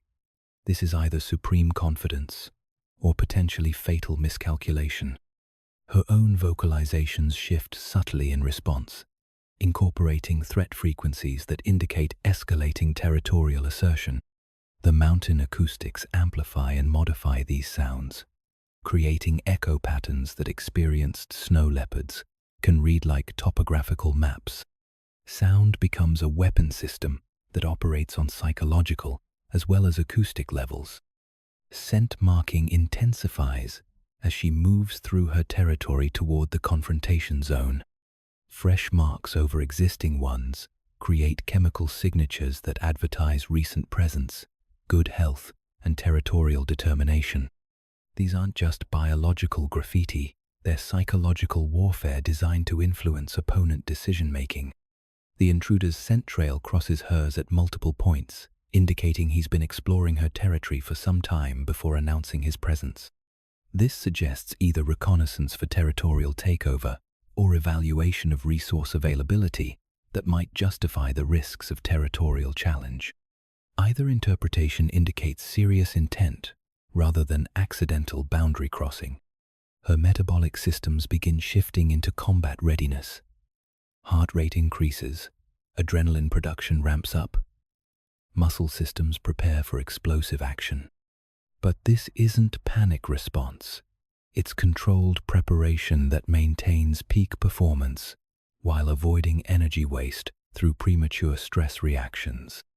The calls are getting closer now, and acoustic analysis indicates the intruder has stopped moving and is waiting for her approach. This could be confidence, tactical preparation, or recognition that continued advance into defended territory crosses lines that lead inevitably to physical confrontation. The next few minutes will determine whether this territorial dispute gets resolved through diplomatic posturing or escalates into the kind of combat that can reshape territorial boundaries and population dynamics across the entire mountain ecosystem.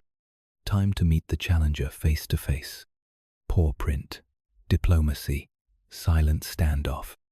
They see each other simultaneously across 50 meters of broken granite. Two apex predators whose lives have suddenly become focused on a single question: who owns this particular piece of mountain real estate? For a moment that stretches like elastic time, neither moves, both calculating odds that will determine whether this confrontation ends in negotiated withdrawal or territorial combat. He's impressive, she has to admit. Large for a male snow leopard, probably pushing 50 kilograms, with the broad shoulders and thick neck that indicate both good genetics and successful hunting career. His coat shows the scars that mark experienced mountain predators, healed claw marks from territorial disputes, the distinctive parallel lines that indicate close encounters with prey, animals that fought back. But she's not intimidated. 45 kilograms of female snow leopard in prime condition, defending territory she knows, like her own heartbeat, carrying the confidence that comes from successful hunting and unchallenged territorial control for the past 3 years. Size matters in predator confrontations, but experience and territorial advantage can level odds that initially favor larger opponents.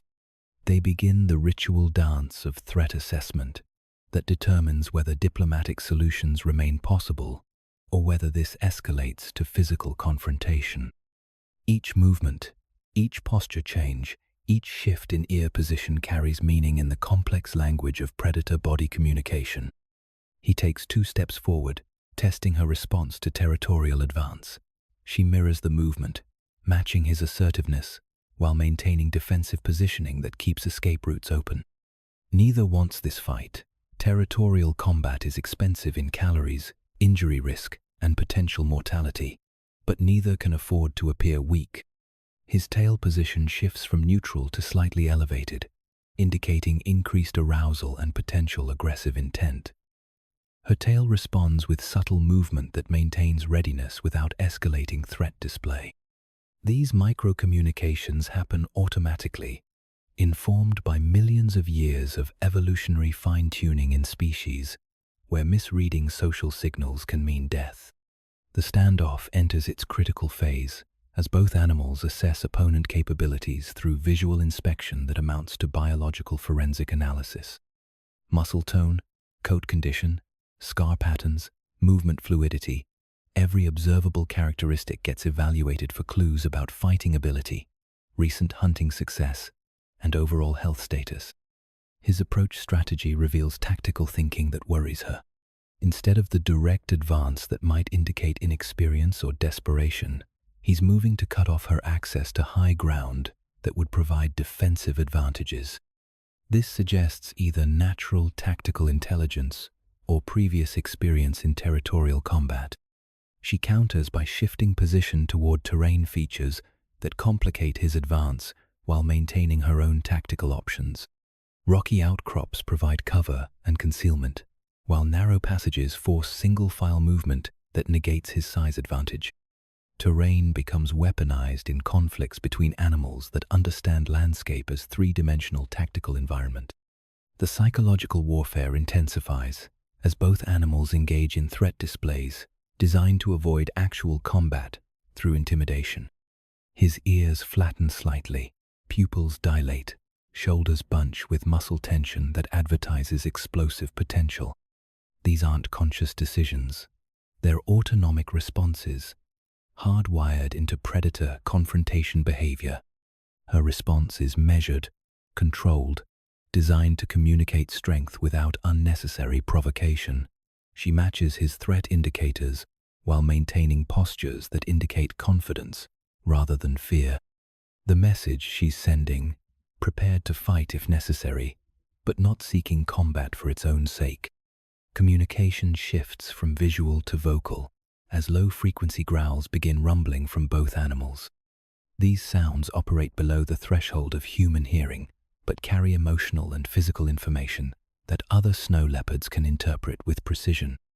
Vocal threat assessment becomes another layer in the complex negotiation determining whether violence becomes necessary. The standoff reaches maximum tension as both animals achieve full threat display, ears back, pupils dilated, muscles coiled, vocal cords producing subsonic frequencies that would make your bones vibrate if you could hear them. This is the moment when diplomatic solutions either succeed or fail catastrophically. Then something shifts in his posture that suggests recalculation of risk versus reward ratios. Perhaps the realization that she's not going to back down. Perhaps recognition that territorial disputes with prepared defenders rarely end well for challengers. Perhaps simple acknowledgement that this particular piece of real estate isn't worth potential death. His retreat isn't dramatic. Snow leopards don't do face-saving gestures or dramatic exits. He simply steps backward, tail position shifting to neutral, threat displays diminishing in increments that signal de-escalation without loss of dignity. The message is clear. Territorial challenge withdrawn, boundaries acknowledged, conflict avoided. She maintains position until he's moved beyond immediate threat range, then begins her own de-escalation sequence. Muscle tension releases gradually, threat postures fade, breathing patterns return to normal. But alertness remains high. Territorial agreements, reached through intimidation, require verification through actual departure. The confrontation ends as abruptly as it began, two shadows disappearing into granite landscape without bloodshed, injury, or territorial boundary changes. Diplomatic victory achieved through biological negotiations that avoided costs neither animal could afford to pay. Time to reinforce territorial boundaries and ensure the message about ownership remains clear to future challengers. Screefall chaos, escape and pursuit. The retreat might have ended peacefully, but mountain terrain has its own opinions about conflict resolution. As the male snow leopard backs away across a scree field, loose rock fragments balanced in geological equilibrium that's lasted centuries, his rear paw displaces a single stone no larger than your fist. Physics takes over with the inevitability of gravity. The small stone strikes another, which shifts against a third, which disturbs the precisely balanced matrix of rocks that have been holding each other in place through friction and mutual support. What engineers call catastrophic failure begins with a sound like glass breaking, then escalates into geological chaos that transforms stable ground into a river of stone moving at lethal velocity. She reacts with reflexes that save her life in the first half-second of the rock slide. The sound of shifting stone triggers instant emergency responses hardwired into every mountain animal.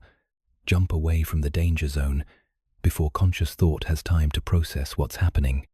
Her legs launch her sideways and upward in a trajectory that carries her away from the expanding collapse zone. But the male isn't as fortunate.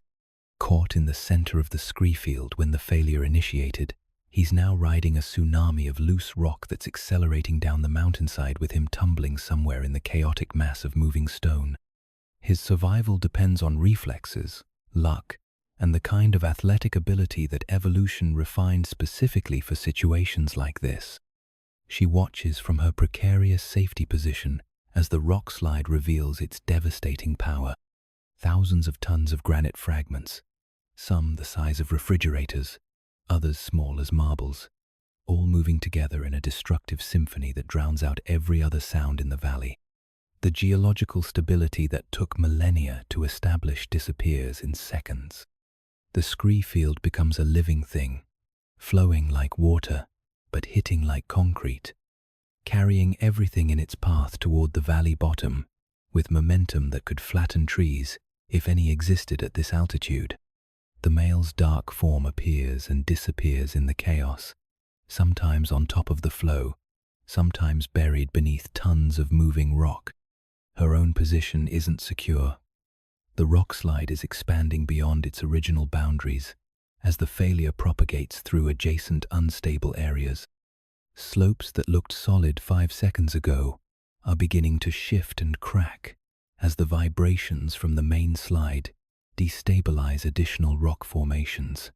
The entire mountainside could be reorganizing itself. She begins moving, not running, because panicked movement on unstable terrain usually ends in additional casualties, but flowing from secure point to secure point with the precision of an animal that understands mountain geology at an instinctive level. Each step is tested before committed, each handhold verified before trusted. The male emerges from the rockslide flow like a resurrection, somehow finding purchase on stable rocks while chaos continues around him. His athletic ability under impossible conditions would impress Olympic gymnasts, leaping from moving stone to moving stone, using momentum and balance to stay ahead of the crushing force that could flatten him instantly. But he's injured.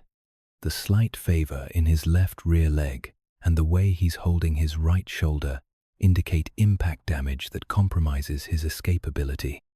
Mountain terrain doesn't forgive weakness, and a disabled predator becomes prey for gravity, weather, and opportunistic scavengers. The geological violence begins to subside as the unstable rock reaches equilibrium in new positions lower on the mountainside. The sound diminishes from earthquake intensity to the occasional crack and rumble of final adjustments. The landscape has been permanently altered, drainage patterns changed, travel routes eliminated, territorial boundaries redrawn by forces beyond any animal's control. Dust clouds obscure visual assessment of damage and casualties. The air fills with granite particles that make breathing difficult and create atmospheric conditions that limit visibility to a few meters. This is when injured animals often make fatal mistakes, moving too quickly through terrain they can't properly evaluate. She maintains position until atmospheric conditions clear enough for accurate threat assessment. The male's location is unknown, possibly buried under tons of rock, possibly escaped to areas beyond her visual range, possibly injured and hiding somewhere in the debris field.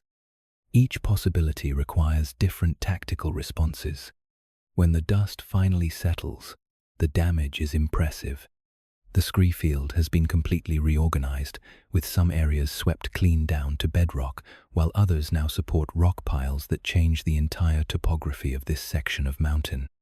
Travel routes that existed for centuries have been erased, replaced by obstacles that will require entirely new navigation strategies.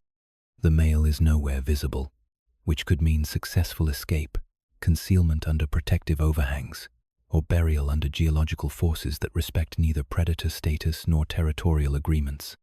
The mountain has imposed its own solution to their diplomatic standoff, demonstrating that in high-altitude environments, terrain itself is the ultimate authority. She begins the careful process of route finding through landscape that's been fundamentally altered. The rockslide has created new challenges and opportunities, unstable areas that must be avoided, fresh hiding places that might shelter prey animals, changed drainage patterns that will affect seasonal animal movements. Mountain geology writes its own rules, and survival depends on reading them correctly. River of cloud crossing the glacial pass. Noon sun transforms the morning's devastating rockslide into distant memory as she faces a different kind of geological challenge. Before her stretches a glacial pass that connects her territory with hunting grounds beyond the watershed, a highway carved by ice over thousands of years, but one that demands payment in risk and energy from everything that dares to cross it. The glacier tongue extends like a frozen river, flowing in geological slow motion between granite peaks that rise like cathedrals on either side. From above, it looks deceptively peaceful, a smooth white surface that suggests easy travel conditions. The reality becomes apparent only when you're close enough to see the cracks.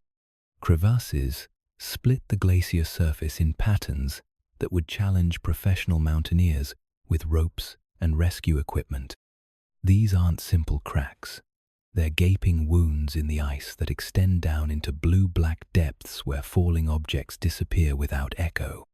Some crevasses are obvious, visible as dark lines against white ice. Others hide beneath thin snow bridges that could collapse under her weight. She approaches the glacier with the methodical caution of an animal whose survival depends on reading ice conditions correctly. Each step onto the frozen surface is tested first, weight distributed carefully, escape routes planned before commitment.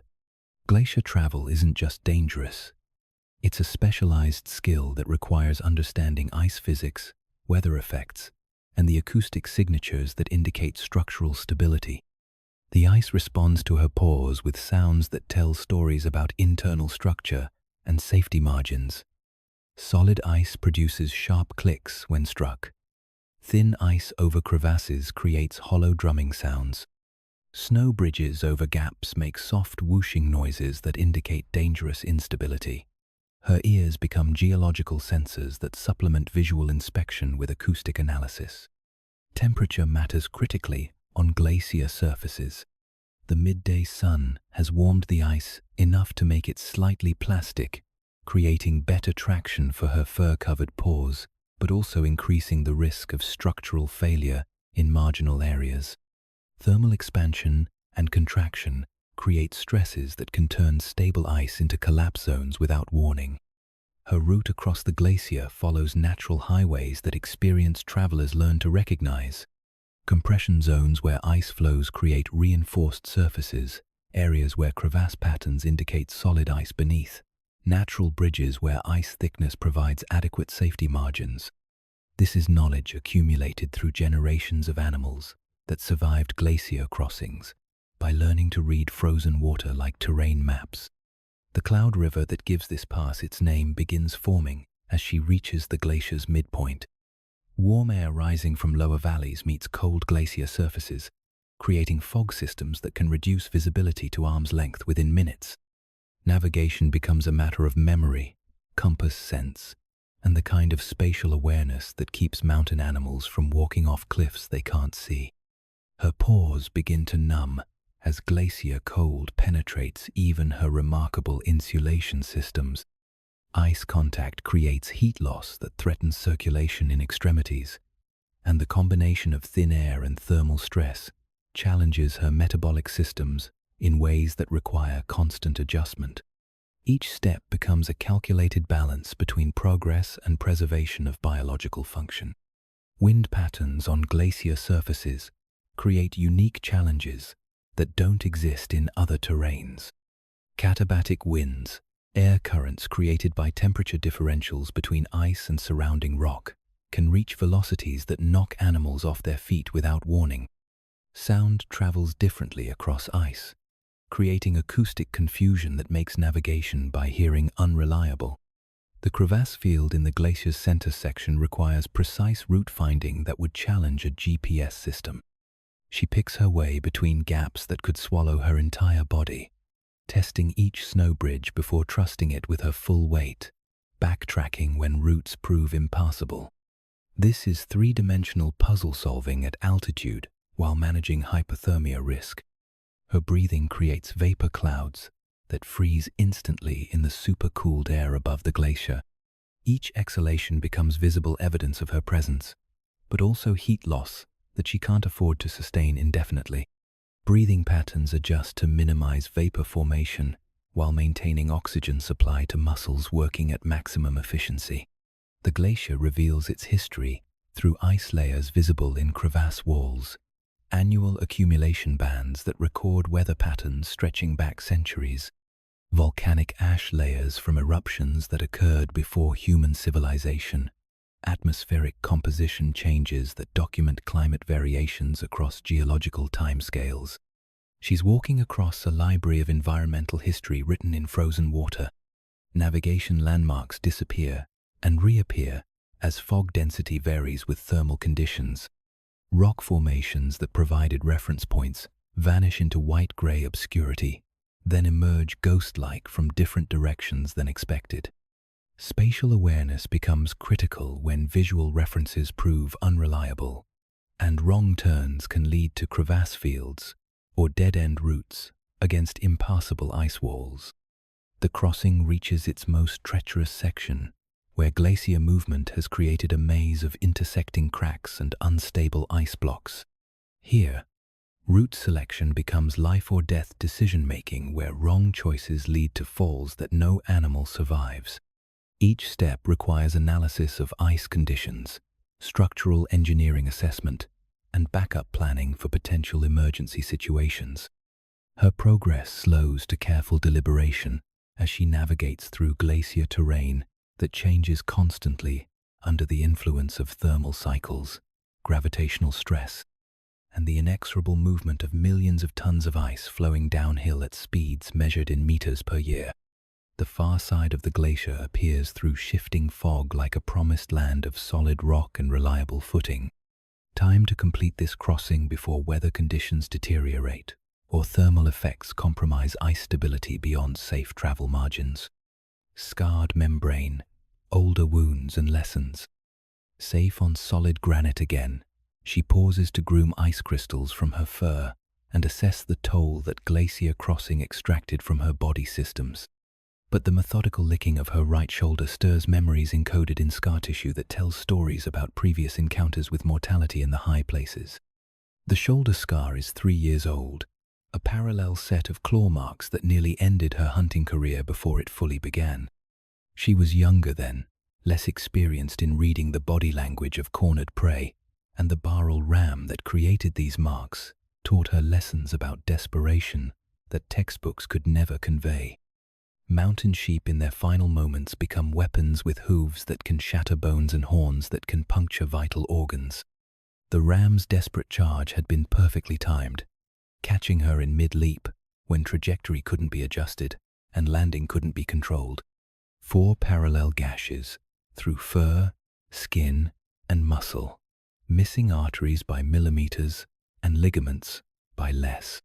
She survived that encounter, killed the ram despite her injuries, and learned about hunting wounded animals while being wounded herself.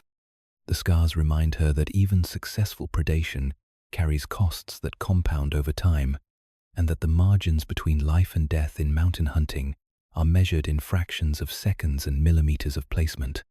The grooming session becomes archaeological excavation as she catalogues damage accumulated through years of high-altitude predation. Each mark tells stories about survival lessons learned through pain, experience bought with blood, and the gradual accumulation of knowledge that separates successful predators from those who become cautionary tales. A notch in her left ear marks an encounter with another snow leopard during her 2nd year of territorial establishment. That confrontation went beyond diplomatic posturing into actual combat, brief but savage, ending when both animals recognized that continued fighting would leave winners too damaged to enjoy their victories. Territorial boundaries got negotiated through violence, but survival required knowing when to stop. The missing tip of her tail, barely noticeable unless you're looking for it, commemorates a rockfall incident during her first winter as an independent hunter. Inexperience in reading geological stability nearly cost her everything, as loose rocks created avalanche conditions that trapped her in a narrow ravine. The tail tip got crushed under stones too heavy to move. Requiring amputation, she performed herself with the surgical precision of desperation. But scars aren't just permanent damage, they're upgraded armor. The tissue that replaced her original skin in damaged areas is tougher, less sensitive to temperature extremes, more resistant to penetration. Her body has been rebuilding itself with each injury, creating biological improvements that enhance rather than diminish her capabilities. Weather forecasting becomes possible through scar tissue that responds to atmospheric pressure, changes with sensations that predict storm systems hours before they become visible. The shoulder claw marks ache when humidity rises. The ear notch tingles before temperature drops.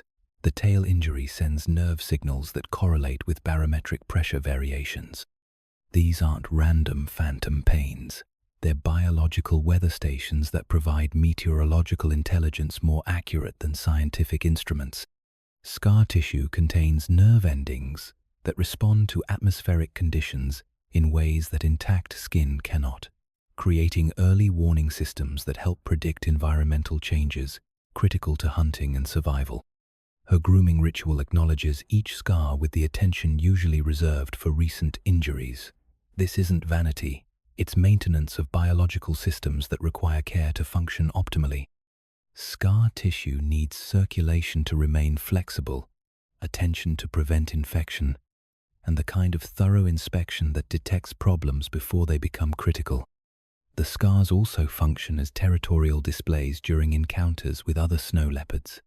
Battle damage indicates experience, survival ability, and the kind of determination that makes territorial challenges expensive for aggressors.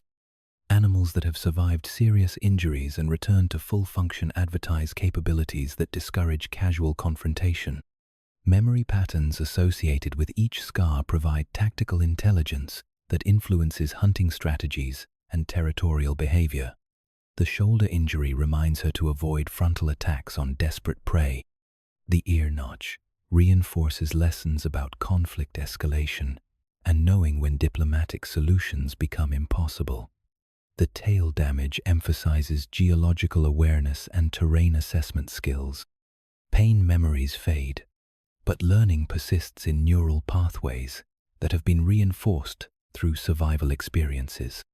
Each scar represents knowledge purchased through suffering, expertise that can't be taught but must be learned through direct exposure to consequences. This is education in the University of Survival, where graduation requires living through final exams.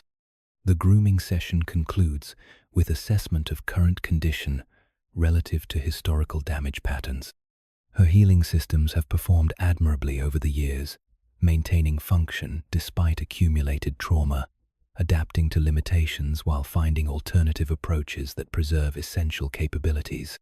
She stands, stretches muscles that have tightened during the geological survey of her own body, and resumes the business of being apex predator in conditions that test survival systems daily. The scars are permanent testimonials to resilience, reminders that success in the high places requires paying prices that leave marks on both body and memory. Time to continue writing the story that these scars document. Gentle nudge mating, courtship calls. Spring arrives in the high Himalayas, not with gentle warmth or flower blossoms, but with chemical messages that travel on mountain winds and trigger biological responses refined across millions of years of evolution. The breeding season has begun, and her body's chemistry is shifting into reproductive mode, with changes that affect everything from hunting behavior to territorial tolerance. The first sign isn't visual or auditory, it's olfactory. Her scent production changes, releasing pheromone signatures that will travel for kilometers through thin mountain air, advertising her reproductive status to any male snow leopards within range. This isn't conscious decision-making, it's endocrine system automation that has taken control of chemical communication networks. Her territorial vocalizations shift from standard boundary maintenance calls to something more complex, sounds that carry reproductive information along with territorial data. These calls operate on frequencies that travel exceptionally well through mountain acoustics, designed by evolution to reach maximum range while carrying maximum information about the caller's location, condition, and availability. The response comes from 3 different directions over the course of the morning, indicating that her reproductive status has been detected by multiple males whose territories border or overlap with hers. Each answering call carries its own information payload: age, condition, territorial status, and genetic fitness markers that allow her to evaluate potential mates before any physical encounters occur. Mate selection in snow leopards isn't the dramatic display behavior you might see in other species. There are no elaborate dances, no bright plumage, no contests of strength or endurance. Instead, there's sophisticated biochemical communication that allows evaluation of genetic compatibility, health status, and territorial viability, without the energy expenditure and injury risk that physical courtship competitions would require. The nearest male's calls indicate he's approaching her territory from the north, moving carefully to avoid triggering defensive responses that might result in injury to potential breeding partners. His vocalizations carry reassurance signals that distinguish reproductive approach from territorial challenge, though the difference is subtle enough that miscommunication could escalate to violence. Her response calls become more frequent and specific, providing location information that guides his approach while establishing ground rules for interaction.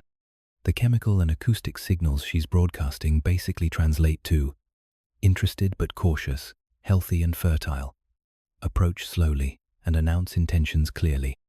Mountain breeding protocols have evolved to minimize energy waste and injury risk during encounters between apex predators whose normal relationship involves territorial avoidance. The courtship process includes behavioral safeguards that prevent normal predatory responses from interfering with reproductive success. The male's approach reveals itself through scent markers he leaves along traditional courtship routes, paths used by snow leopards for generations, to safely approach potential mates without triggering territorial defense. Responses. These routes typically follow neutral zones between established territories, allowing passage without direct boundary violations. His scent signature, analyzed through her specialized chemical detection systems, provides genetic compatibility assessment that operates below conscious awareness but influences her receptivity to continued courtship interaction. Immune system markers, genetic diversity indicators, and health status information all get processed through olfactory analysis that determines reproductive viability. The breeding season represents temporary suspension of normal territorial rules, but this suspension requires careful negotiation to avoid misunderstandings that could result in serious injury or death.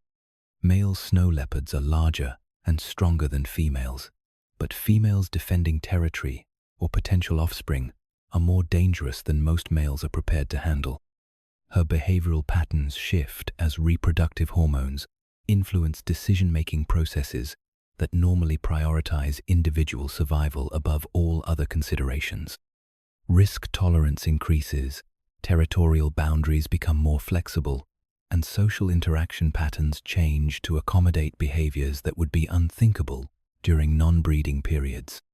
The courtship calls continue throughout the morning, a complex dialogue that's negotiating everything from meeting locations to timing of physical encounters to post-mating territorial arrangements. Snow leopard reproduction requires coordination that balances genetic imperatives with survival necessities in environments where cooperation costs energy and mistakes cost lives. Weather conditions affect courtship timing and location decisions. Storm systems approaching from the north could disrupt planned encounters, while temperature fluctuations might influence the viability of reproductive timing. The conversation happening through vocalizations includes meteorological considerations that urban animals never need to factor into breeding decisions. Her final call of the morning carries acceptance signals that indicate willingness to proceed with direct physical encounter, but under terms that maintain her territorial authority, and escape options if the meeting doesn't proceed according to reproductive protocols. The response comes immediately, indicating the male has been waiting for this particular signal to begin his final approach. Time to discover whether this potential mate meets the biological and behavioral criteria that justify the risks and energy expenditure that snow leopard reproduction requires in the world's most challenging environments. Temporary partner. Shared hunt. The meeting happens at dawn on neutral ground, a windswept plateau that belongs to neither territory but has been used for territorial negotiations and breeding encounters for generations of snow leopards. The approach is cautious on both sides, weapons systems capable of lethal damage held in check by reproductive chemistry that temporarily overrides normal predatory responses. He's larger than she expected, probably 52 kilograms of male snow leopard in prime condition, with the broad shoulders and thick neck that indicate successful territorial establishment and hunting career. His scars tell stories of survival that match her own accumulated experience, while his movement patterns suggest athletic ability that has been tested under mountain conditions. The initial interaction involves careful behavioral protocols that prevent misunderstandings between animals capable of killing each other within seconds. Approach angles avoid triggering defensive responses. Vocalizations continue reassurance signaling, and body language maintains non-threatening postures while advertising genetic fitness and territorial capability. Scent exchange becomes biological background checking as both animals analyze chemical signatures that provide detailed information about health, hunting success, territorial status, and genetic compatibility. This is mate evaluation that operates through sophisticated biochemistry, providing data that influences reproductive decisions through processes that happen below conscious awareness. The courtship period is brief. Snow leopards can't afford extended reproductive rituals in environments where every calorie counts and every day brings new survival challenges. But within that brief period, they accomplish genetic evaluation, territorial negotiation, and behavioral coordination that will determine whether cooperation produces successful offspring. Then something unexpected happens. A barrel herd emerges from the valley below, moving along migration routes that bring them within hunting range of the plateau where courtship negotiations are occurring. Both snow leopards immediately shift attention from reproduction to opportunity assessment, reproductive chemistry temporarily suspended by predatory focus. What follows represents cooperation that occurs rarely in snow leopard social behavior. Instead of competing for hunting opportunity or establishing priority through dominance displays, they begin coordinating approach strategies that utilize both animals' capabilities to optimize hunting success against prey that would normally escape single predator approaches. The herd consists of 8 adults and 3 juveniles, moving in defensive formation that assigns sentinel duties to outer animals while inner group members focus on feeding. Standard snow leopard hunting tactics involve single animal ambush approaches that succeed against isolated prey but fail against organized group defensive behaviors. Their coordinated approach begins with positioning that allows simultaneous attacks from different directions, forcing prey animals to choose between escape routes that lead toward one predator or another. This isn't conscious tactical planning, it's instinctive cooperation that activates when breeding chemistry temporarily overrides normal competitive responses. She takes position on high ground that provides visual oversight of the entire hunting area while blocking escape routes toward the eastern ridges. He moves into position that allows approach from the north while cutting off access to traditional shelter areas. The coordination happens through minimal vocal signaling that avoids alerting prey animals to predator presence. The attack unfolds with precision that would impress military strategists. As she begins her approach from above, drawing defensive attention and panic responses that reduce group cohesion, he launches his own attack from concealment that targets prey animals driven into panic by her visible approach. The Baral herd's defensive coordination collapses under pressure from threats arriving from multiple directions simultaneously. Animals that would normally maintain group discipline during single predator approaches scatter in individual survival attempts that make them vulnerable to predators positioned to intercept multiple escape routes. His attack succeeds against a young adult Baral driven toward his position by panic responses triggered by her approach. Her own strike targets a different animal whose escape route leads directly through her ambush zone. Within seconds, coordinated hunting has produced results that neither animal could have achieved through individual effort. The aftermath of successful cooperative hunting presents territorial challenges that don't exist during individual predation. 2 large carcasses on neutral ground, 2 predators whose normal relationship involves territorial avoidance, and feeding opportunities that require negotiation of sharing arrangements between animals whose typical behavior patterns involve resource competition. The solution emerges through behaviors that exist only during breeding season cooperation. Feeding occurs simultaneously but at different carcasses, reducing competition while allowing both animals to benefit from coordinated hunting success. Territory marking around kill sites establishes temporary shared use agreements that will expire with breeding season chemistry. Post-hunt behavior includes mutual grooming that removes scent signatures that might attract scavengers or competitors to feeding sites. This isn't affection, it's operational security that protects valuable resources through cooperation between animals whose survival normally requires avoiding exactly this kind of close contact. The cooperative hunting demonstrates capabilities that single snow leopards rarely display, suggesting that social cooperation might provide survival advantages that offset the energy costs and territorial complications that normally make snow leopard social interaction prohibitively expensive. As feeding concludes and territorial chemistry begins reasserting normal behavioral patterns, both animals begin the gradual transition back to individual operation. But the memory of cooperative success will influence future behavioral decisions, and the territory boundary negotiations that follow breeding season will reflect the tactical advantages that cooperation demonstrated. Time to resume individual survival strategies, but with enhanced understanding of alternative approaches that breeding season occasionally makes possible. Hushed den kitten care snapshot. 2 months later, in a granite alcove hidden deep in a maze of rock formations that require technical climbing skills to access, 2 small shadows demonstrate that cooperative hunting produced results that extend far beyond successful feeding. The den site she's prepared represents location selection that balances accessibility for maternal care with security against threats that range from weather to predators to accidental discovery. The alcove extends 3 meters into solid granite, providing shelter from wind, rain, and snow while maintaining enough opening size for escape routes if larger predators or human activity threatens den security. The entrance is concealed by natural rock formations that make visual detection nearly impossible, while scent trails leading to the den follow paths that discourage casual investigation. Her 2 cubs represent genetic investment that will require massive energy expenditure over the next 18 months, as she teaches them everything they need to know about survival in conditions that kill most mountain animals within their first winter.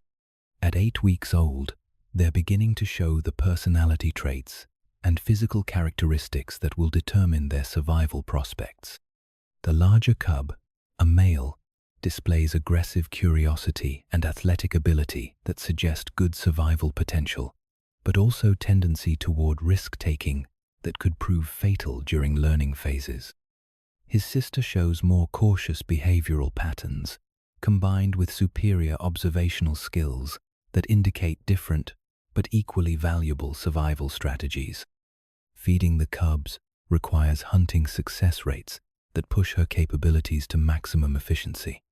Lactation demands caloric input that equals the energy requirements of continuous athletic performance, while maintaining milk production rich enough in fats and proteins to support rapid development in cubs that must reach hunting competence before their first winter. The cubs' play behavior serves multiple educational functions disguised as entertainment. Wrestling matches teach combat techniques they'll need for territorial disputes and hunting. Stalking games develop the stealth capabilities required for successful predation. Climbing competitions build athletic skills essential for mountain navigation and escape from threats. Their development follows patterns refined across millions of years of evolution in high-altitude environments. Eye color shifts from newborn blue toward the amber of adult hunting vision. Pupil dilation capacity increases to prepare for night hunting requirements. Hearing sensitivity develops to detect prey movement and predator approaches across mountain distances. Dental development proceeds on schedules that synchronize with hunting training requirements. Milk teeth are replaced by adult carnassials designed for shearing meat and cracking bones. Jaw muscle development provides crushing force needed for killing prey animals that might outweigh adult snow leopards. The den becomes classroom where she demonstrates hunting techniques through play that gradually increases in complexity and realism. Mock ambush exercises teach patience, positioning, and timing. Prey capture games develop jaw strength and killing bite precision. Territorial boundary lessons establish understanding of scent marking and communication protocols. Weather protection requires constant maternal attention as mountain conditions test developing physiological systems that haven't yet achieved adult efficiency. Temperature regulation, oxygen processing, and altitude adaptation all develop gradually, while cubs remain vulnerable to environmental conditions that adults handle routinely. Her hunting schedule adapts to maternal responsibilities that require balancing individual caloric needs with lactation demands and den security requirements. Hunt duration increases to improve success rates, but range decreases to maintain proximity to cubs who can't yet survive extended maternal absence. Scent management around the den becomes critical operational security. Her own chemical signatures could attract predators or competitors who might view cubs as territorial threats or feeding opportunities. Approaches to the den follow paths that minimize scent trails while maintaining surveillance capabilities that detect approaching threats. The cub's vocalizations require training that balances communication needs with security requirements. Contact calls for maintaining maternal connection must be distinct from territorial vocalizations that might advertise den locations to competitors. Volume control becomes essential skill in environments where sound travels for kilometers. Educational feeding begins as she introduces small prey items that teach hunting skills while providing nutritional supplements to milk diet. Live prey allows practice of killing techniques, while pre-killed animals provide safe opportunities to learn prey anatomy and feeding strategies. Territorial knowledge transfer happens through exploration sessions that gradually expand the cub's understanding of their mountain environment. Route memorization, landmark recognition, and hazard identification all require direct experience under maternal supervision that prevents fatal learning errors. The cub's survival prospects improve daily as developmental milestones get achieved and environmental knowledge accumulates. But statistical reality indicates that mountain environments will claim at least one of them before independence, making every teaching session potentially crucial for species continuation. Time management becomes critical as maternal responsibilities compete with individual survival requirements that can't be postponed indefinitely. The cubs must learn faster than normal educational timelines allow, because winter won't wait for their developmental schedule to reach ideal completion. Fading starlight, remnant prey bones. Autumn arrives in the high places, not with falling leaves or migrating birds, but with the systematic cleanup operations that prepare mountain ecosystems for winter's scarcity. The scattered remains of her successful hunts throughout the season tell stories of predation and scavenging that demonstrate the complex food webs operating in environments where nothing organic goes to waste. The barrel skull from her spring hunt sits bleached white against granite, horn sheaths removed by rodents who need calcium for their own survival preparations. The bone surface shows tooth marks from multiple scavenger species, pika gnawing for mineral content, marmots extracting marrow residues, and the distinctive beak marks of lammergeier vultures who specialize in bone processing. Lammergeiers represent the aerial cleanup crew of mountain ecosystems, birds capable of digesting entire skeletons by dropping bones from great heights onto granite surfaces that shatter them into digestible fragments. Their stomach acid can dissolve bone material that would kill most other scavengers, making them essential components of high-altitude nutrient recycling systems. The scavenging hierarchy operates with precision that would impress waste management engineers. Primary scavengers like ravens and red foxes arrive first, removing soft tissues and organ meats while leaving structural components for secondary processing. Insects and arthropods handle decomposition at microscopic levels that return organic compounds to soil systems. Her own feeding behavior has evolved to accommodate scavenger community needs while protecting her interests as primary predator. Carcass positioning influences which scavengers gain access, while feeding schedules determine how much remains available for community cleanup operations. This isn't altruism, it's ecosystem management that maintains balanced predator-scavenger relationships. The bone scatter patterns reveal feeding behaviors that occurred months ago. Parallel tooth marks indicate fox activity, while puncture holes show raven beak penetration.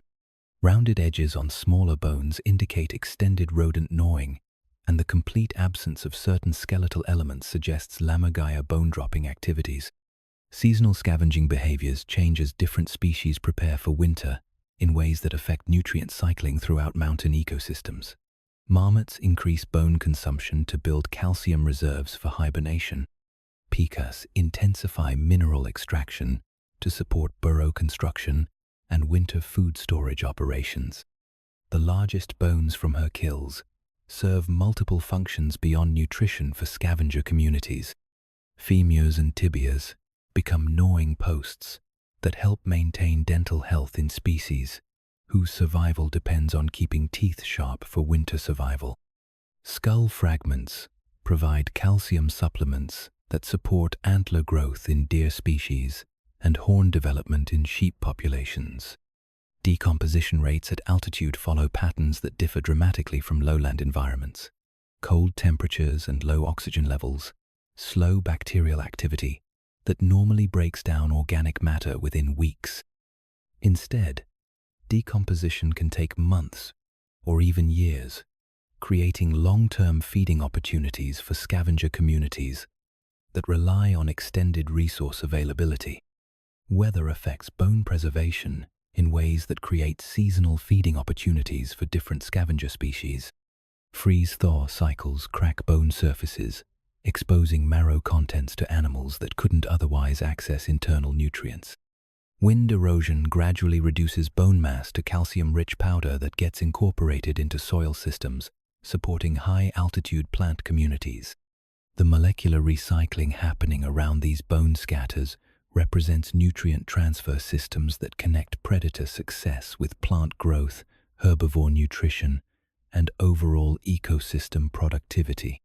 Calcium from bharal bones eventually supports grass growth that feeds future bharal generations, creating cycles that operate across multiple years and species generations. Microorganism communities in bone-enriched soil develop capabilities for processing organic compounds in environments where biological activity operates at efficiency levels necessary for extreme altitude survival. These bacterial and fungal populations represent the foundation level of food webs that support every larger organism in mountain ecosystems. Her cubs, now 4 months old and beginning independent exploration of their territory, investigate these bone scatters as educational opportunities that teach species identification, prey anatomy, and feeding strategy analysis. Each skeleton represents a textbook in applied hunting that demonstrates techniques they'll need to master for their own survival. The bone arrangements also serve as territorial markers that advertise hunting success to other predators who might challenge territorial boundaries. Fresh kills indicate active, successful territory holders, while old bone scatters suggest established predator presence with long-term territorial control. This is biological resume posting that influences competitive dynamics across multiple snow leopard territories. Scavenger activity around her kill sites provides intelligence about ecosystem health and prey population dynamics. Heavy scavenger traffic indicates healthy prey populations that support robust secondary consumer communities. Reduced scavenging activity might signal declining prey numbers or increased competition from other predator species.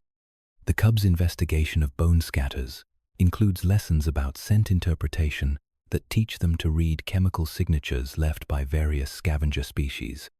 Learning to identify fox scent, raven markings, and lammergeier activity patterns provides intelligence-gathering skills they'll use throughout their lives to monitor ecosystem conditions.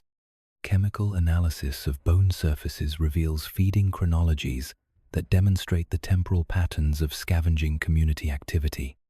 Early scavenger species leave different chemical signatures than late-stage processes, creating layered information systems that experienced predators can read like historical records.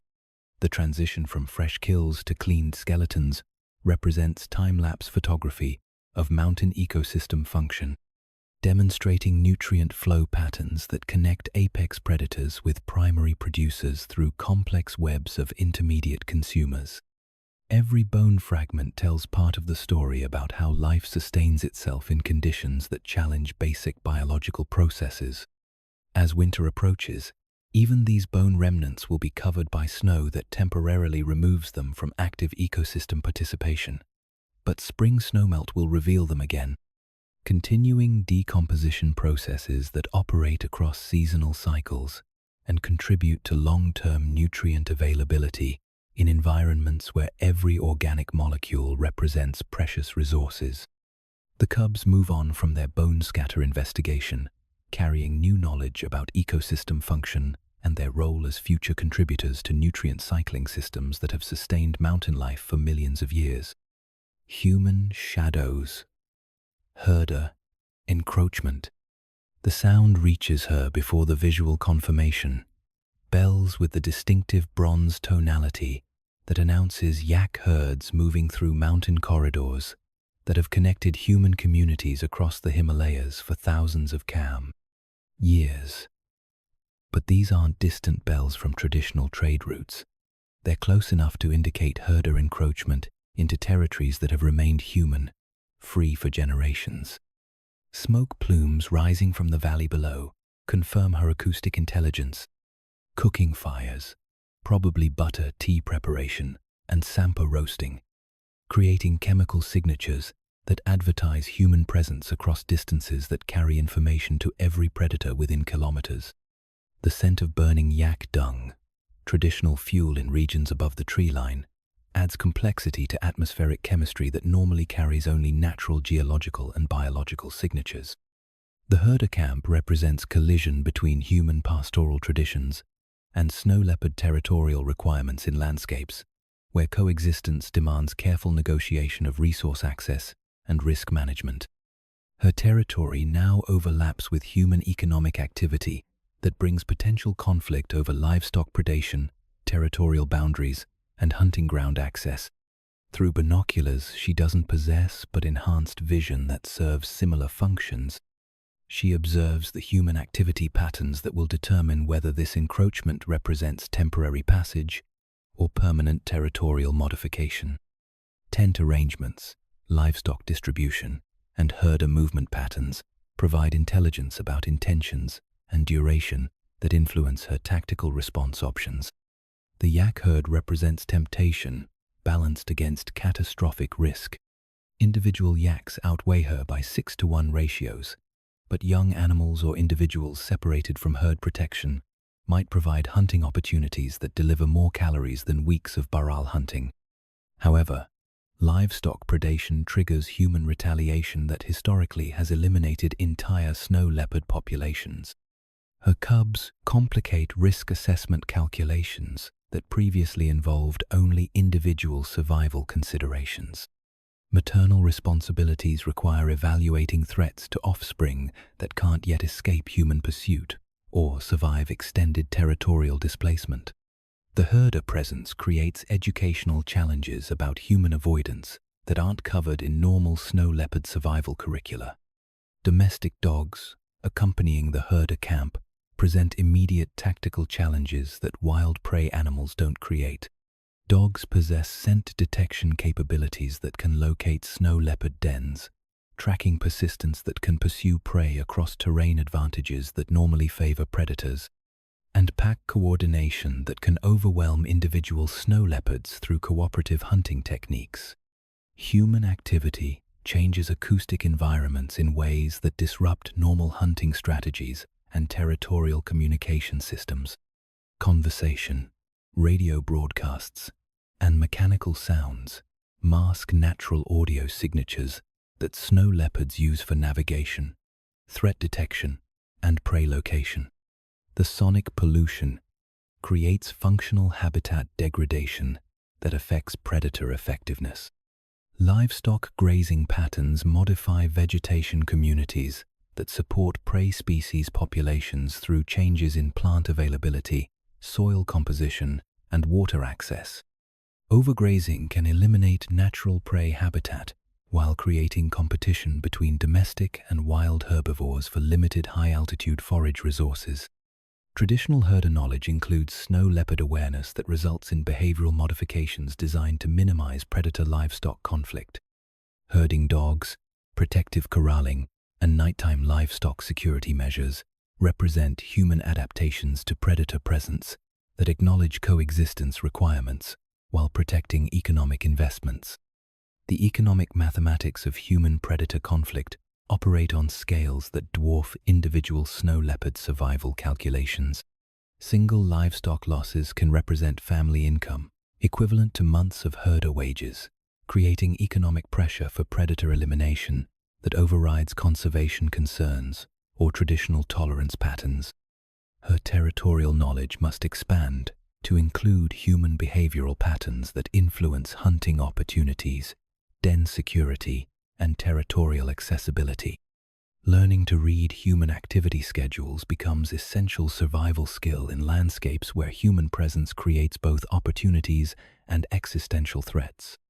Government conservation programs attempt to balance herder economic needs with predator conservation through compensation systems, alternative livelihood development, and education programs that promote coexistence strategies. But program effectiveness depends on implementation quality that varies dramatically across different administrative regions. The cub's education requires lessons about human avoidance that their genetic programming didn't anticipate. Learning to recognize human scent signatures, avoid areas with human activity, and respond appropriately to human presence becomes critical curriculum that determines survival prospects in landscapes where human encroachment continues expanding. Conflict resolution strategies exist within traditional herder cultures that include predator tolerance, protective rather than retaliatory responses to livestock losses, and recognition of snow leopards as natural ecosystem components. But these traditions compete with economic pressures and changing cultural values that may favor elimination over coexistence. Her immediate tactical response involves increased vigilance, modified hunting schedules that avoid human activity periods, and den security assessment that considers human detection capabilities. The territorial equation has become more complex, requiring solutions that balance traditional survival strategies with adaptive responses to unprecedented threats. The bells fade as the herder camp moves on toward destinations beyond her territorial boundaries, but the encounter leaves permanent changes in risk assessment matrices that will influence decision-making for the remainder of her life. Lens flash conservationists camera trap. The infrared flash triggers with silent efficiency as she passes the cunningly concealed camera trap, positioned at a natural choke point where animal traffic concentrates between granite formations. For a fraction of a second, invisible light illuminates her passage, while digital sensors capture images that will travel from this remote mountain location to conservation databases on distant continents.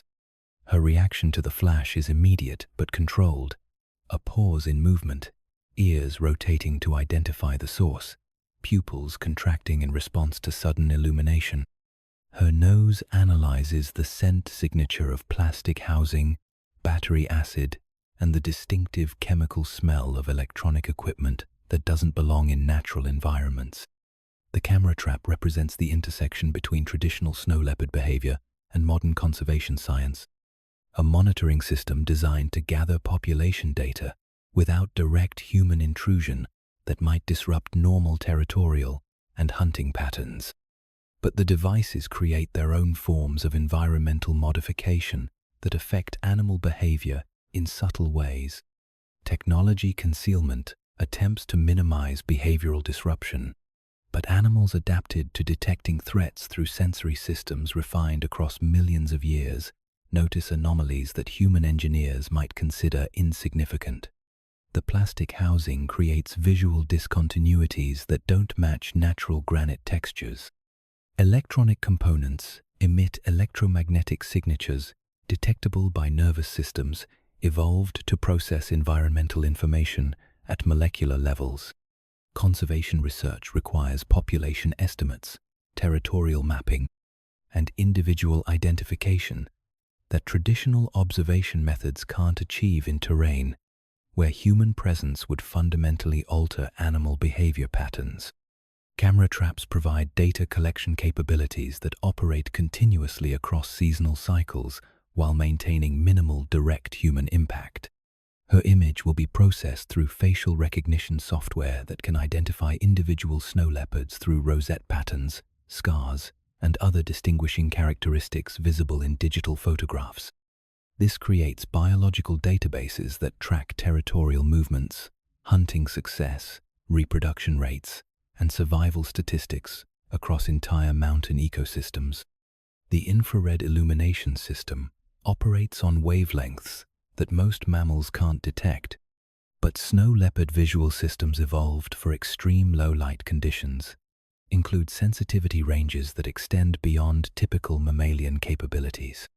She may be aware of illumination that conservation researchers assume remains invisible to their study subjects. Motion sensor triggering systems detect animal movement through passive infrared technology that responds to temperature differentials between animal bodies and background environments. At high altitude where ambient temperatures approach animal body temperature, sensor sensitivity requires calibration that sometimes produces false triggers from wind-blown vegetation or geological thermal variation. Data transmission from remote camera locations uses satellite communication systems that upload images and location data to research centers where conservation biologists analyze population trends, territorial usage patterns, and behavioral changes that might indicate ecosystem health modifications or external pressure impacts.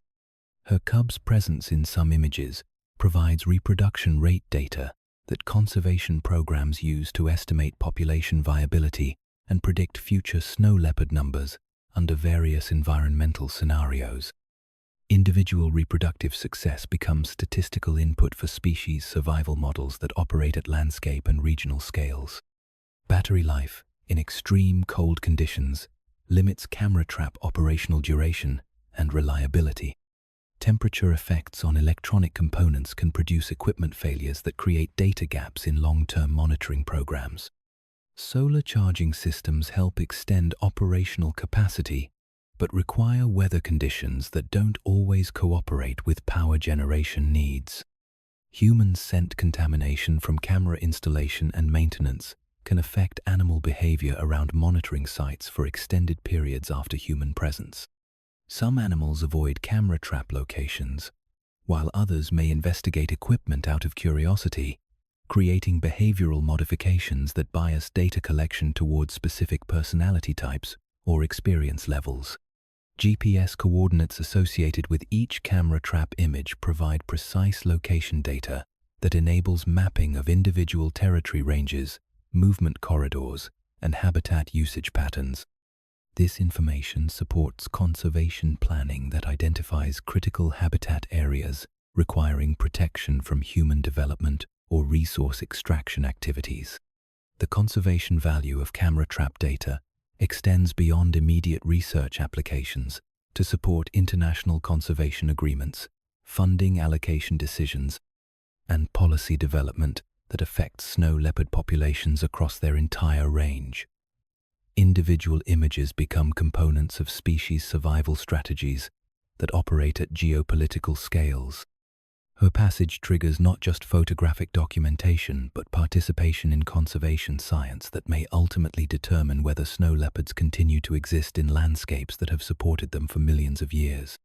The lens flash represents a moment where individual survival intersects with species continuation across evolutionary timescales.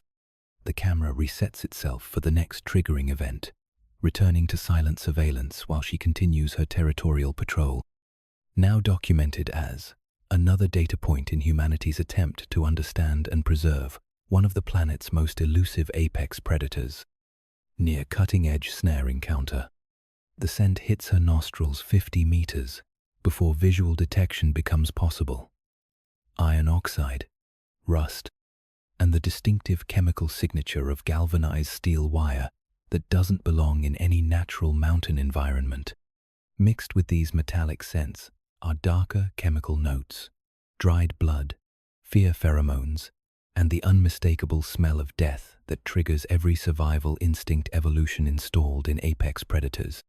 Her approach to the scent source becomes methodical, cautious, informed by ancestral memories of artificial dangers that can kill without warning. Each step receives full sensory analysis before commitment. Each decision point gets evaluated for potential trap mechanisms that might target investigating animals. The snare reveals itself as a work of lethal craftsmanship. Aircraft cable formed into slip. Noose configuration, anchored to granite outcrop with metal hardware that could restrain animals many times her size. The loop diameter suggests targeting of large prey species, but snare mechanics operate without species discrimination. Anything investigating the blood scent becomes potential victim. Dried blood on the cable and disturbed ground around the anchor point tell stories of previous capture that ended in death through strangulation, exhaustion, or predator attack on helpless prey. The victim was probably Barrel or Ibex, judging by hoofprint patterns in soil and hair samples, caught on wire barbs, designed to tighten with struggle attempts. Illegal wildlife trade drives snare placement in mountain territories where enforcement presence remains minimal and detection probability stays low. Snow leopard pelts, bones, and organs command prices that make poaching economically attractive, despite legal prohibitions and international conservation agreements. The snare represents intersection between local economic desperation and international criminal networks that traffic in endangered species products. Remote mountain communities facing economic hardship may participate in poaching activities that threaten species survival, while providing immediate income sources that legitimate employment alternatives can't match. Her investigation maintains safe distance from trigger mechanisms that could activate snare closure around investigating animals. Wire snares operate through mechanical advantage systems that can tighten with force sufficient to cut through fur, skin, and muscle before prey animals can escape. Death comes through strangulation, blood loss, or exhaustion during extended struggle periods. Anti-poaching patrol efforts face logistical challenges in terrain that requires technical mountaineering skills to access and covers areas too vast for comprehensive surveillance. Detection and removal of snare networks depends on intelligence gathering, community cooperation, and enforcement resources that often prove inadequate for protection requirements. The blood scent continues attracting scavenger species that might trigger additional snare activations, creating kill zones where single snare placements eliminate multiple animals through secondary capture of species, investigating initial victims. Scavenger deaths multiply ecosystem impacts beyond target species losses. Education programs attempt to reduce poaching pressure through alternative livelihood development, conservation awareness building, and economic compensation for wildlife protection activities. But program effectiveness requires sustained funding, community participation, and enforcement capability that political and economic conditions don't always support. Her cub's education must include lessons about artificial dangers that genetic programming didn't anticipate, learning to recognize human-made threats, avoid investigation of suspicious objects, and respond appropriately to non-natural environmental modifications becomes essential curriculum for survival in landscapes where human activity creates lethal hazards. International conservation efforts focus on reducing demand for wildlife products through consumer education, legal enforcement, and trade monitoring systems.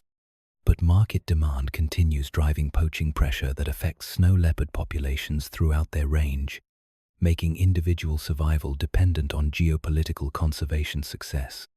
The wire configuration and anchor system suggest professional poaching equipment rather than subsistence hunting gear, indicating organized criminal activity that operates across multiple territories and targets various species for international wildlife trade networks. This represents threats that extend beyond individual territorial concerns to species-level survival challenges. Legal frameworks exist for wildlife protection, but enforcement in remote mountain territories requires international cooperation, adequate funding, and political commitment that varies dramatically across different jurisdictions. conservation success depends on legal systems that many mountain communities have limited access to or confidence in. Her response to snare detection involves immediate area avoidance and route modification that will affect territorial patrol patterns for extended periods. The presence of one snare suggests additional placement throughout the territory, requiring comprehensive threat assessment and behavioral adaptation that reduces territorial accessibility. She memorizes the location for future avoidance, while continuing territorial patrol through alternative routes that minimize exposure to potential snare placements. Survival in landscapes contaminated by poaching pressure requires constant vigilance and behavioral modifications that affect normal hunting and territorial maintenance activities. The snare remains in place, waiting for the next animal attracted by scent signatures that promise feeding opportunities but deliver death through human engineering, designed to profit from wildlife elimination. Altitude dreams, recovery, and reflection. Deep in the granite shelter that has become her sanctuary, she settles into the profound rest that high-altitude predators require for biological systems operating at the edge of physiological possibility. Her breathing slows to match the thin air that provides just enough oxygen for maintenance of vital functions while conserving energy for the next hunting cycle. Sleep at 4,000 meters involves metabolic adjustments that would fascinate medical researchers studying human adaptation to extreme environments.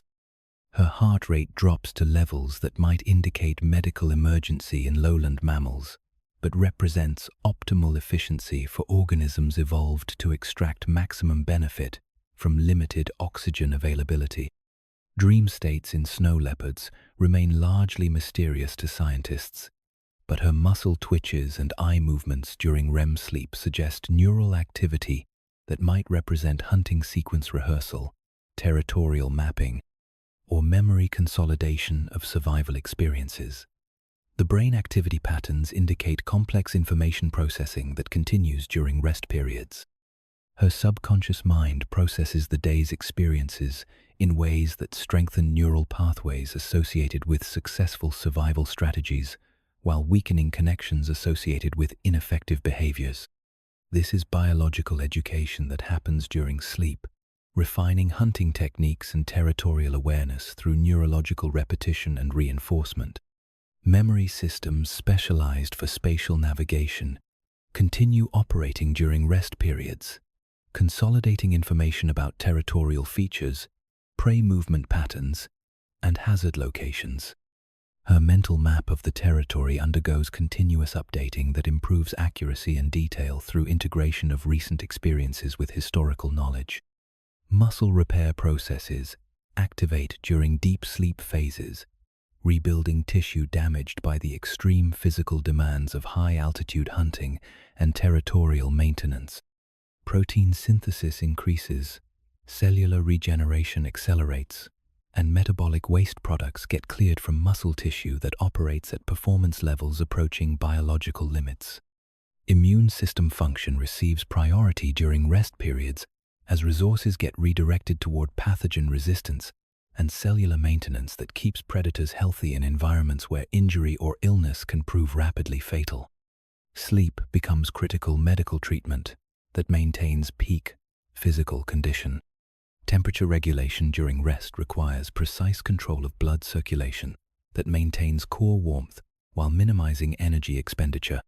Her fur arrangement optimizes insulation, while her positioning maximizes heat retention using body configuration that reduces surface area exposed to cold air. Digestive processes continue working to extract maximum nutritional value from her most recent kill, breaking down proteins and fats into compounds that can be stored as energy reserves or used for cellular maintenance and repair. High-altitude metabolism operates with efficiency that matches the limited caloric intake available from successful hunting. Her dreams might include sensory replay of hunting sequences with neural activity that rehearses muscle movements, timing calculations, and trajectory planning. This is biological virtual reality that allows practice of survival skills without the energy expenditure and injury risk associated with actual hunting attempts. Stress hormone levels decrease during rest periods, as her endocrine system recovers from the constant alertness required for survival in environments where relaxation can mean death. But even in deep sleep, her nervous system maintains minimal awareness of acoustic and chemical signals that might indicate immediate threats. The cubs sleep nearby, their own dream states likely involving play behavior rehearsal and learning consolidation that prepares them for independence in one of Earth's most challenging predator environments. Their rapid growth requires sleep patterns that support cellular development and neural pathway formation. Memory integration during sleep helps connect current experiences with ancestral knowledge encoded in instinctive behavioral patterns. Individual learning gets combined with species-level survival strategies through neural processes that operate below conscious awareness but influence future decision-making.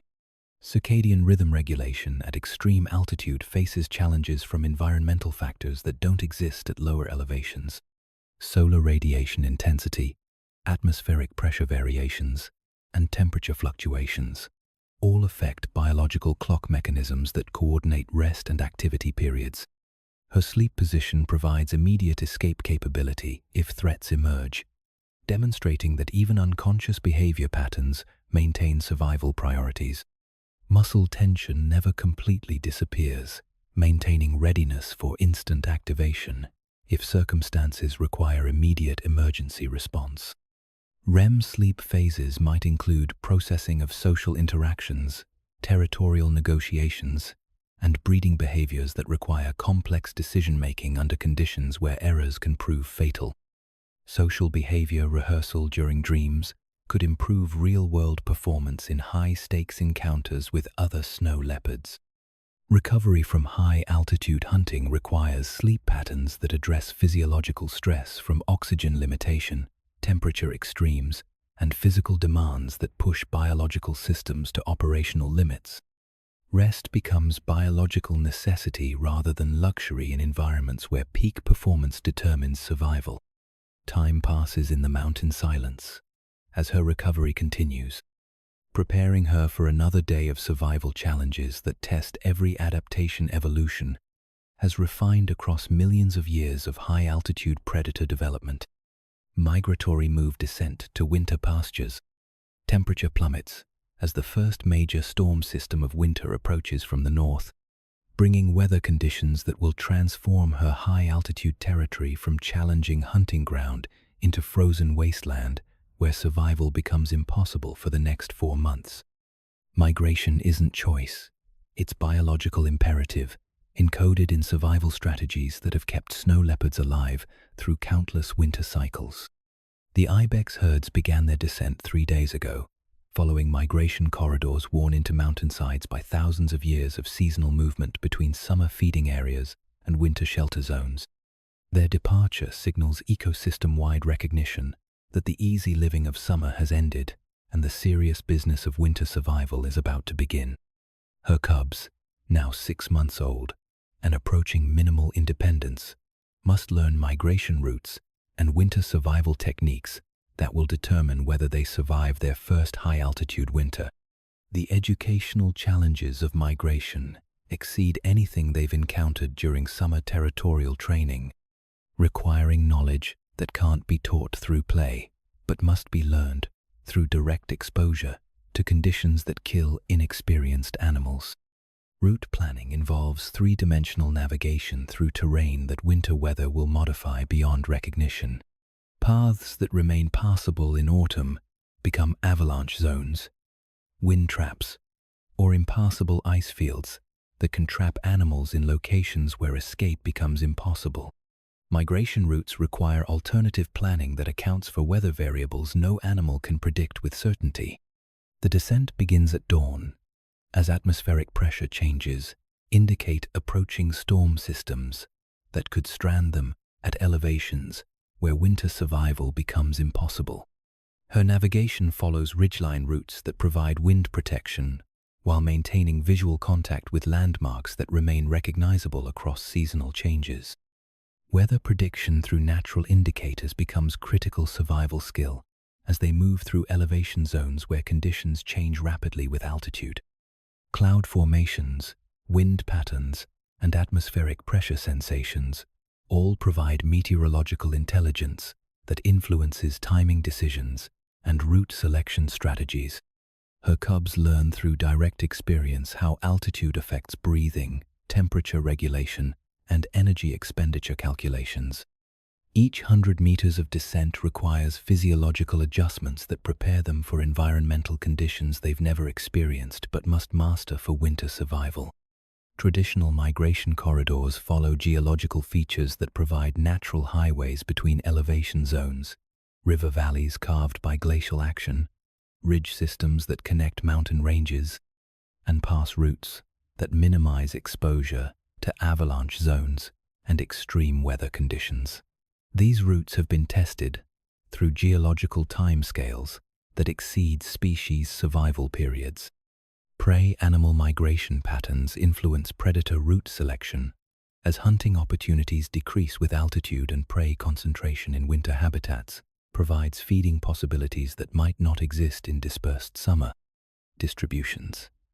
Following prey movements ensures access to food sources during periods when hunting success rates approach critical minimums. Snow conditions affect travel efficiency in ways that determine daily progress rates and energy expenditure calculations. Fresh powder provides good traction, but requires more energy for movement. Ice creates slip hazards, but easier passage. Wet snow presents the worst combination of difficult travel with hypothermia risk from moisture penetration. The cub's education includes lessons about reading snow conditions, selecting appropriate travel surfaces, and managing energy expenditure during extended movement periods. These skills require practice under maternal supervision that prevents learning errors that could prove fatal during independent travel. Cache locations throughout the migration route provide food storage opportunities that might support survival during extended travel periods or emergency situations where weather conditions prevent continued movement. But cache security faces challenges from scavenger communities and weather effects that can eliminate stored food supplies. Territorial boundaries become fluid during migration periods as multiple snow leopard families move through areas that normally support single territorial animals. Social interaction protocols must accommodate temporary territory sharing while maintaining individual family group integrity and resource access. Human activity along traditional migration routes creates obstacles that historical snow leopard movement patterns didn't anticipate. Roads, settlements, and resource extraction activities force route modifications that may increase travel distances, energy expenditure, and exposure to hazards that traditional routes avoided. The cubs must learn to recognize and respond appropriately to human presence during migration, when movement requirements might force passage through areas where human avoidance strategies that work in summer territories become impossible to maintain. Human encounter protocols become essential survival curriculum. Navigation by celestial reference points provides backup guidance systems when weather conditions obscure visual landmarks that normally support route finding. Star positions and moon phases offer directional information that remains constant across seasonal changes and atmospheric conditions. Her maternal responsibilities include route selection that balances optimal travel conditions with educational opportunities that prepare the cubs for independent migration in future years. Every decision involves trade-offs between immediate safety and long-term survival skill development. As they complete the first day of migration, temporary shelter selection demonstrates winter survival techniques that emphasize wind protection, insulation optimization, and energy conservation. Each rest stop becomes classroom for winter survival education that determines whether the cubs survive to see another spring. The migration continues toward winter territories that offer survival possibilities in conditions that defeat most mountain life. Following routes that connect seasonal habitats across elevational gradients that span the operating limits of high-altitude ecosystems. Life cycle continuation. The wheel of seasons turns with mechanical precision in the high Himalayas, indifferent to the struggles of individual animals, but creating the rhythm that has sustained snow leopard populations for millions of years. As our female settles into her 5th year of territorial control, she embodies the intersection where individual survival meets species continuation, where personal achievement becomes evolutionary success. Her territory now spans 42 square kilometers of mountain terrain that she knows with the intimacy of a lover and the precision of a cartographer. Every granite outcrop, every hidden valley, every wind pattern and weather sign has been catalogued in memory systems that represent the accumulated wisdom of successful high-altitude predation. She is no longer just surviving, she is mastering an environment that kills most life forms within hours of exposure. The cubs from her most recent breeding cycle have reached 18 months of age, that critical threshold where maternal protection transitions to territorial independence. They represent her genetic investment in the future, carriers of adaptations refined through her own survival experiences, and inherited from ancestral lines that stretch back to the Pleistocene epoch, when ice sheets carved these mountains into their current configuration. Her daughter, the larger and more aggressive of the two surviving cubs, displays behavioral patterns that mirror her own territorial establishment phase. The young female shows preference for high-altitude hunting zones, demonstrates superior patience during stalking sequences, and exhibits the kind of calculated risk assessment that separates successful predators from those who become cautionary tales told in scent markings and scattered bones. The son shows different but equally valuable survival strategies. His approach to territorial challenges emphasizes diplomatic solutions over confrontation. His hunting techniques favor energy conservation over dramatic displays of athleticism, and his social intelligence suggests capabilities for the complex territorial negotiations that male snow leopards must master to achieve breeding success in landscapes where territorial females hold ultimate authority over reproductive access. Both cubs carry forward genetic combinations that represent millions of years of evolutionary refinement, but also novel adaptations that might prove crucial for species survival in mountain environments that climate change is modifying in ways that challenge traditional survival strategies. Each generation must adapt to conditions their parents never faced, while maintaining core capabilities that evolution tested across geological timescales. The territorial establishment process for dispersing cubs requires delicate balance between maternal guidance and independence development. Too much assistance prevents development of essential survival skills. Too little support during the transition period can result in mortality rates that eliminate promising genetic lines before they achieve reproductive success. Her daughter's territorial preferences lead toward the northeastern expansion zones, where prey populations remain robust. But territorial competition requires confrontation with established predators whose capabilities represent unknown variables.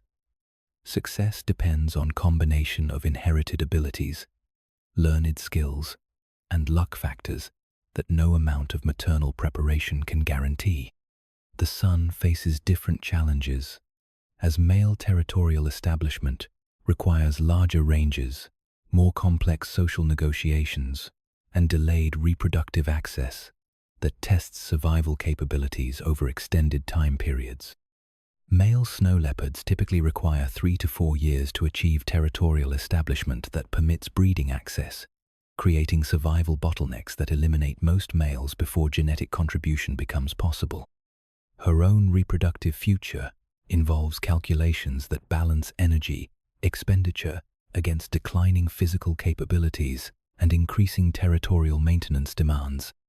Female snow leopards can remain reproductively active well into their teens, but reproductive success requires physical condition and territorial security that become progressively more difficult to maintain as age affects hunting efficiency and territorial defense capabilities. The breeding season approaches with atmospheric and chemical signals that trigger endocrine responses, refined through millions of years of high-altitude reproduction. Her body chemistry shifts toward reproductive readiness, while her territorial behavior adapts to accommodate the temporary social tolerance required for successful mating in species whose normal behavioral patterns emphasize individual isolation. Mate selection involves biochemical communication systems that evaluate genetic compatibility, territorial status, and physical condition through chemical signatures that provide more detailed information than visual assessment could achieve. Pheromone analysis operates like biological background, checking that influences reproductive decisions through processes that happen below conscious awareness, but determine genetic combinations that define future generations.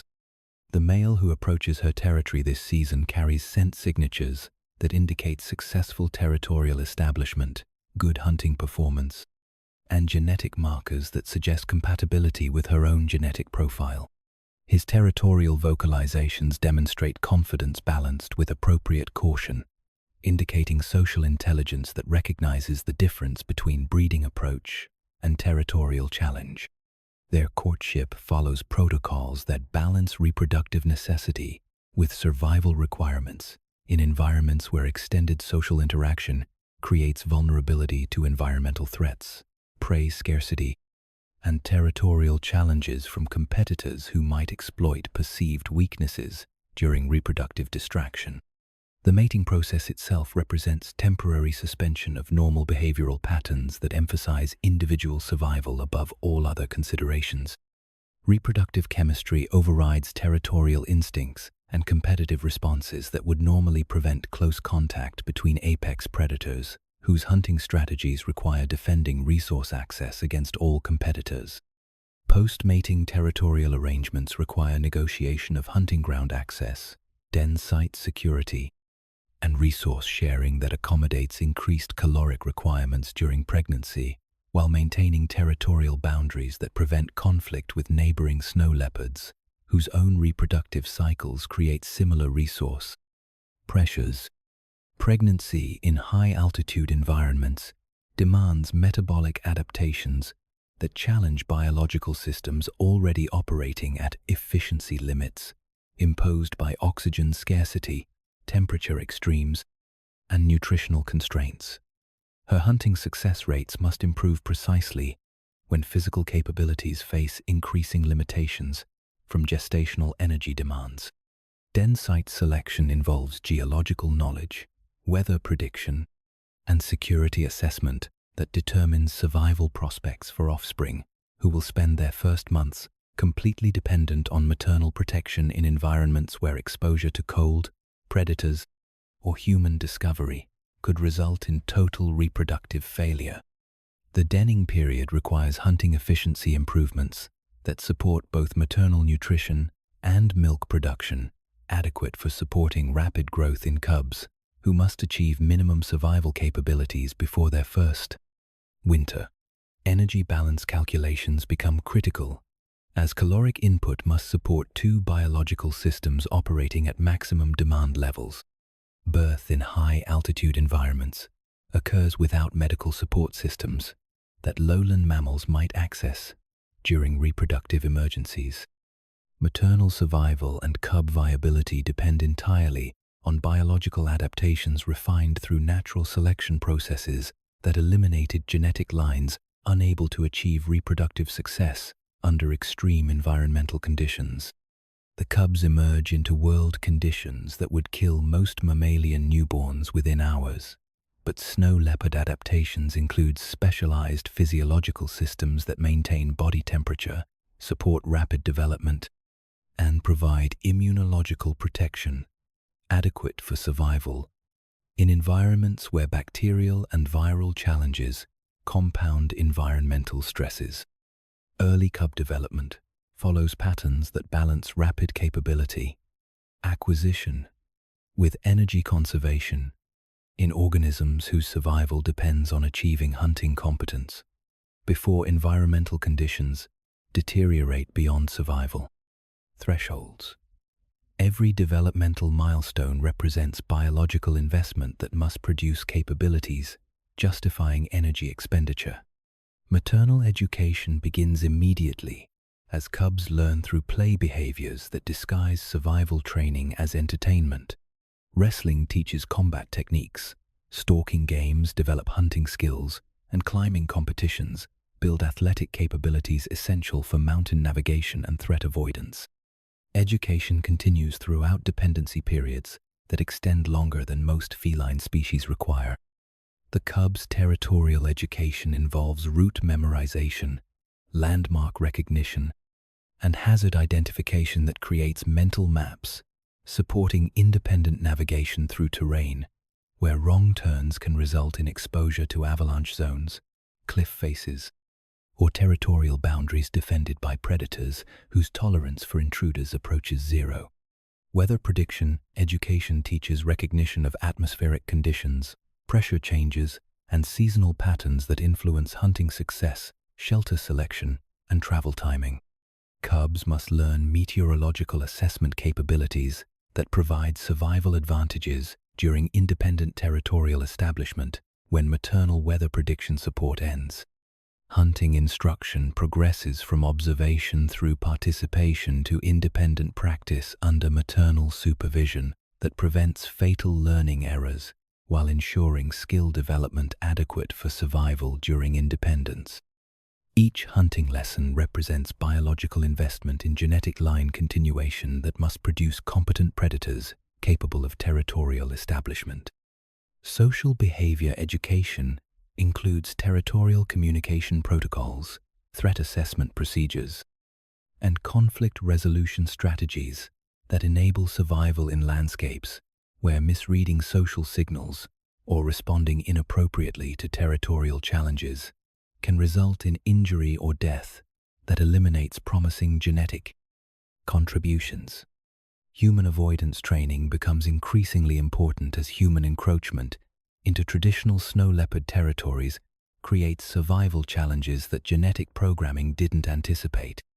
Cubs must learn recognition and response patterns for threats that evolutionary processes had no opportunity to address through natural selection. Conservation implications of successful reproduction extend beyond individual family groups to species-level survival calculations that depend on reproductive success rates, genetic diversity maintenance, and population distribution patterns. Each successful breeding cycle contributes to conservation outcomes that operate at landscape and regional scales. Climate change effects on high-altitude environments create novel challenges for reproductive success as temperature changes, precipitation pattern modifications, and vegetation community shifts affect prey populations, territorial carrying capacity, and seasonal resource availability. Future reproductive success requires adaptation to environmental conditions that historical survival strategies might not address adequately. The cub's genetic heritage includes adaptations from both parental lines that represent survival solutions tested across multiple generations of high-altitude reproduction. But genetic combination also produces novel capabilities that might prove essential for survival in environmental conditions that neither parent encountered during their own development. Maternal assessment of cub capabilities involves evaluation of hunting potential, territorial establishment prospects, and genetic quality indicators that influence investment decisions during resource allocation and education prioritization. Limited maternal resources require strategic distribution that maximizes reproductive success probability. Territory expansion considerations affect reproductive planning as successful breeding increases resource demands, while territorial boundaries remain fixed by geographical features and neighboring predator territories. Population pressure from successful reproduction can force territorial modifications that affect entire regional predator distributions. The cubs approach independence with capabilities that represent successful integration of inherited adaptations, learned skills, and innovative responses to environmental challenges that required problem-solving abilities beyond programmed behavioral patterns. Each independent cub represents potential founder for new territorial lines that extend species distribution into previously unoccupied habitats. Her maternal investment concludes as territorial independence becomes biological necessity for cubs whose continued presence prevents new reproductive cycles, while creating resource competition that could compromise survival prospects for all family members.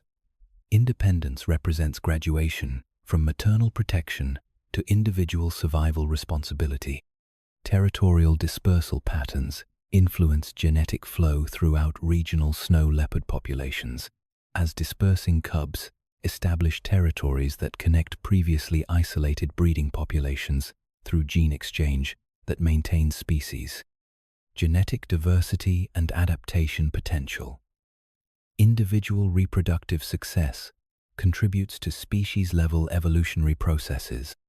Post-reproductive territorial modifications accommodate reduced hunting requirements while maintaining territorial integrity against challenges from dispersing juveniles or expanding neighbors whose territorial ambitions might exploit. Perceived weaknesses in aging territorial holders. Territorial maintenance requires adaptation to changing physical capabilities. The seasonal cycle continues with variations that reflect accumulated experience, changing physical capabilities, and environmental modifications that require adaptive responses, not covered in traditional survival strategies. Each year brings novel challenges that test survival systems against environmental conditions that never remain completely constant. Her territorial legacy includes environmental modifications from successful predation, cache site establishment, and territorial marking that influence habitat quality for future occupants. Individual territorial management creates landscape-level effects that persist beyond individual lifespans and contribute to ecosystem function. Knowledge transfer to dispersing cubs includes spatial information, behavioral strategies, and adaptive responses that represent cultural transmission of survival innovations that supplemented genetic inheritance with learned capabilities.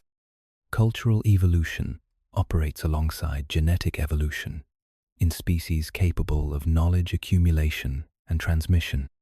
The cycle prepares for continuation as reproductive capability persists, while territorial establishment remains secure and hunting efficiency maintains adequacy for survival and potential future reproductive investment.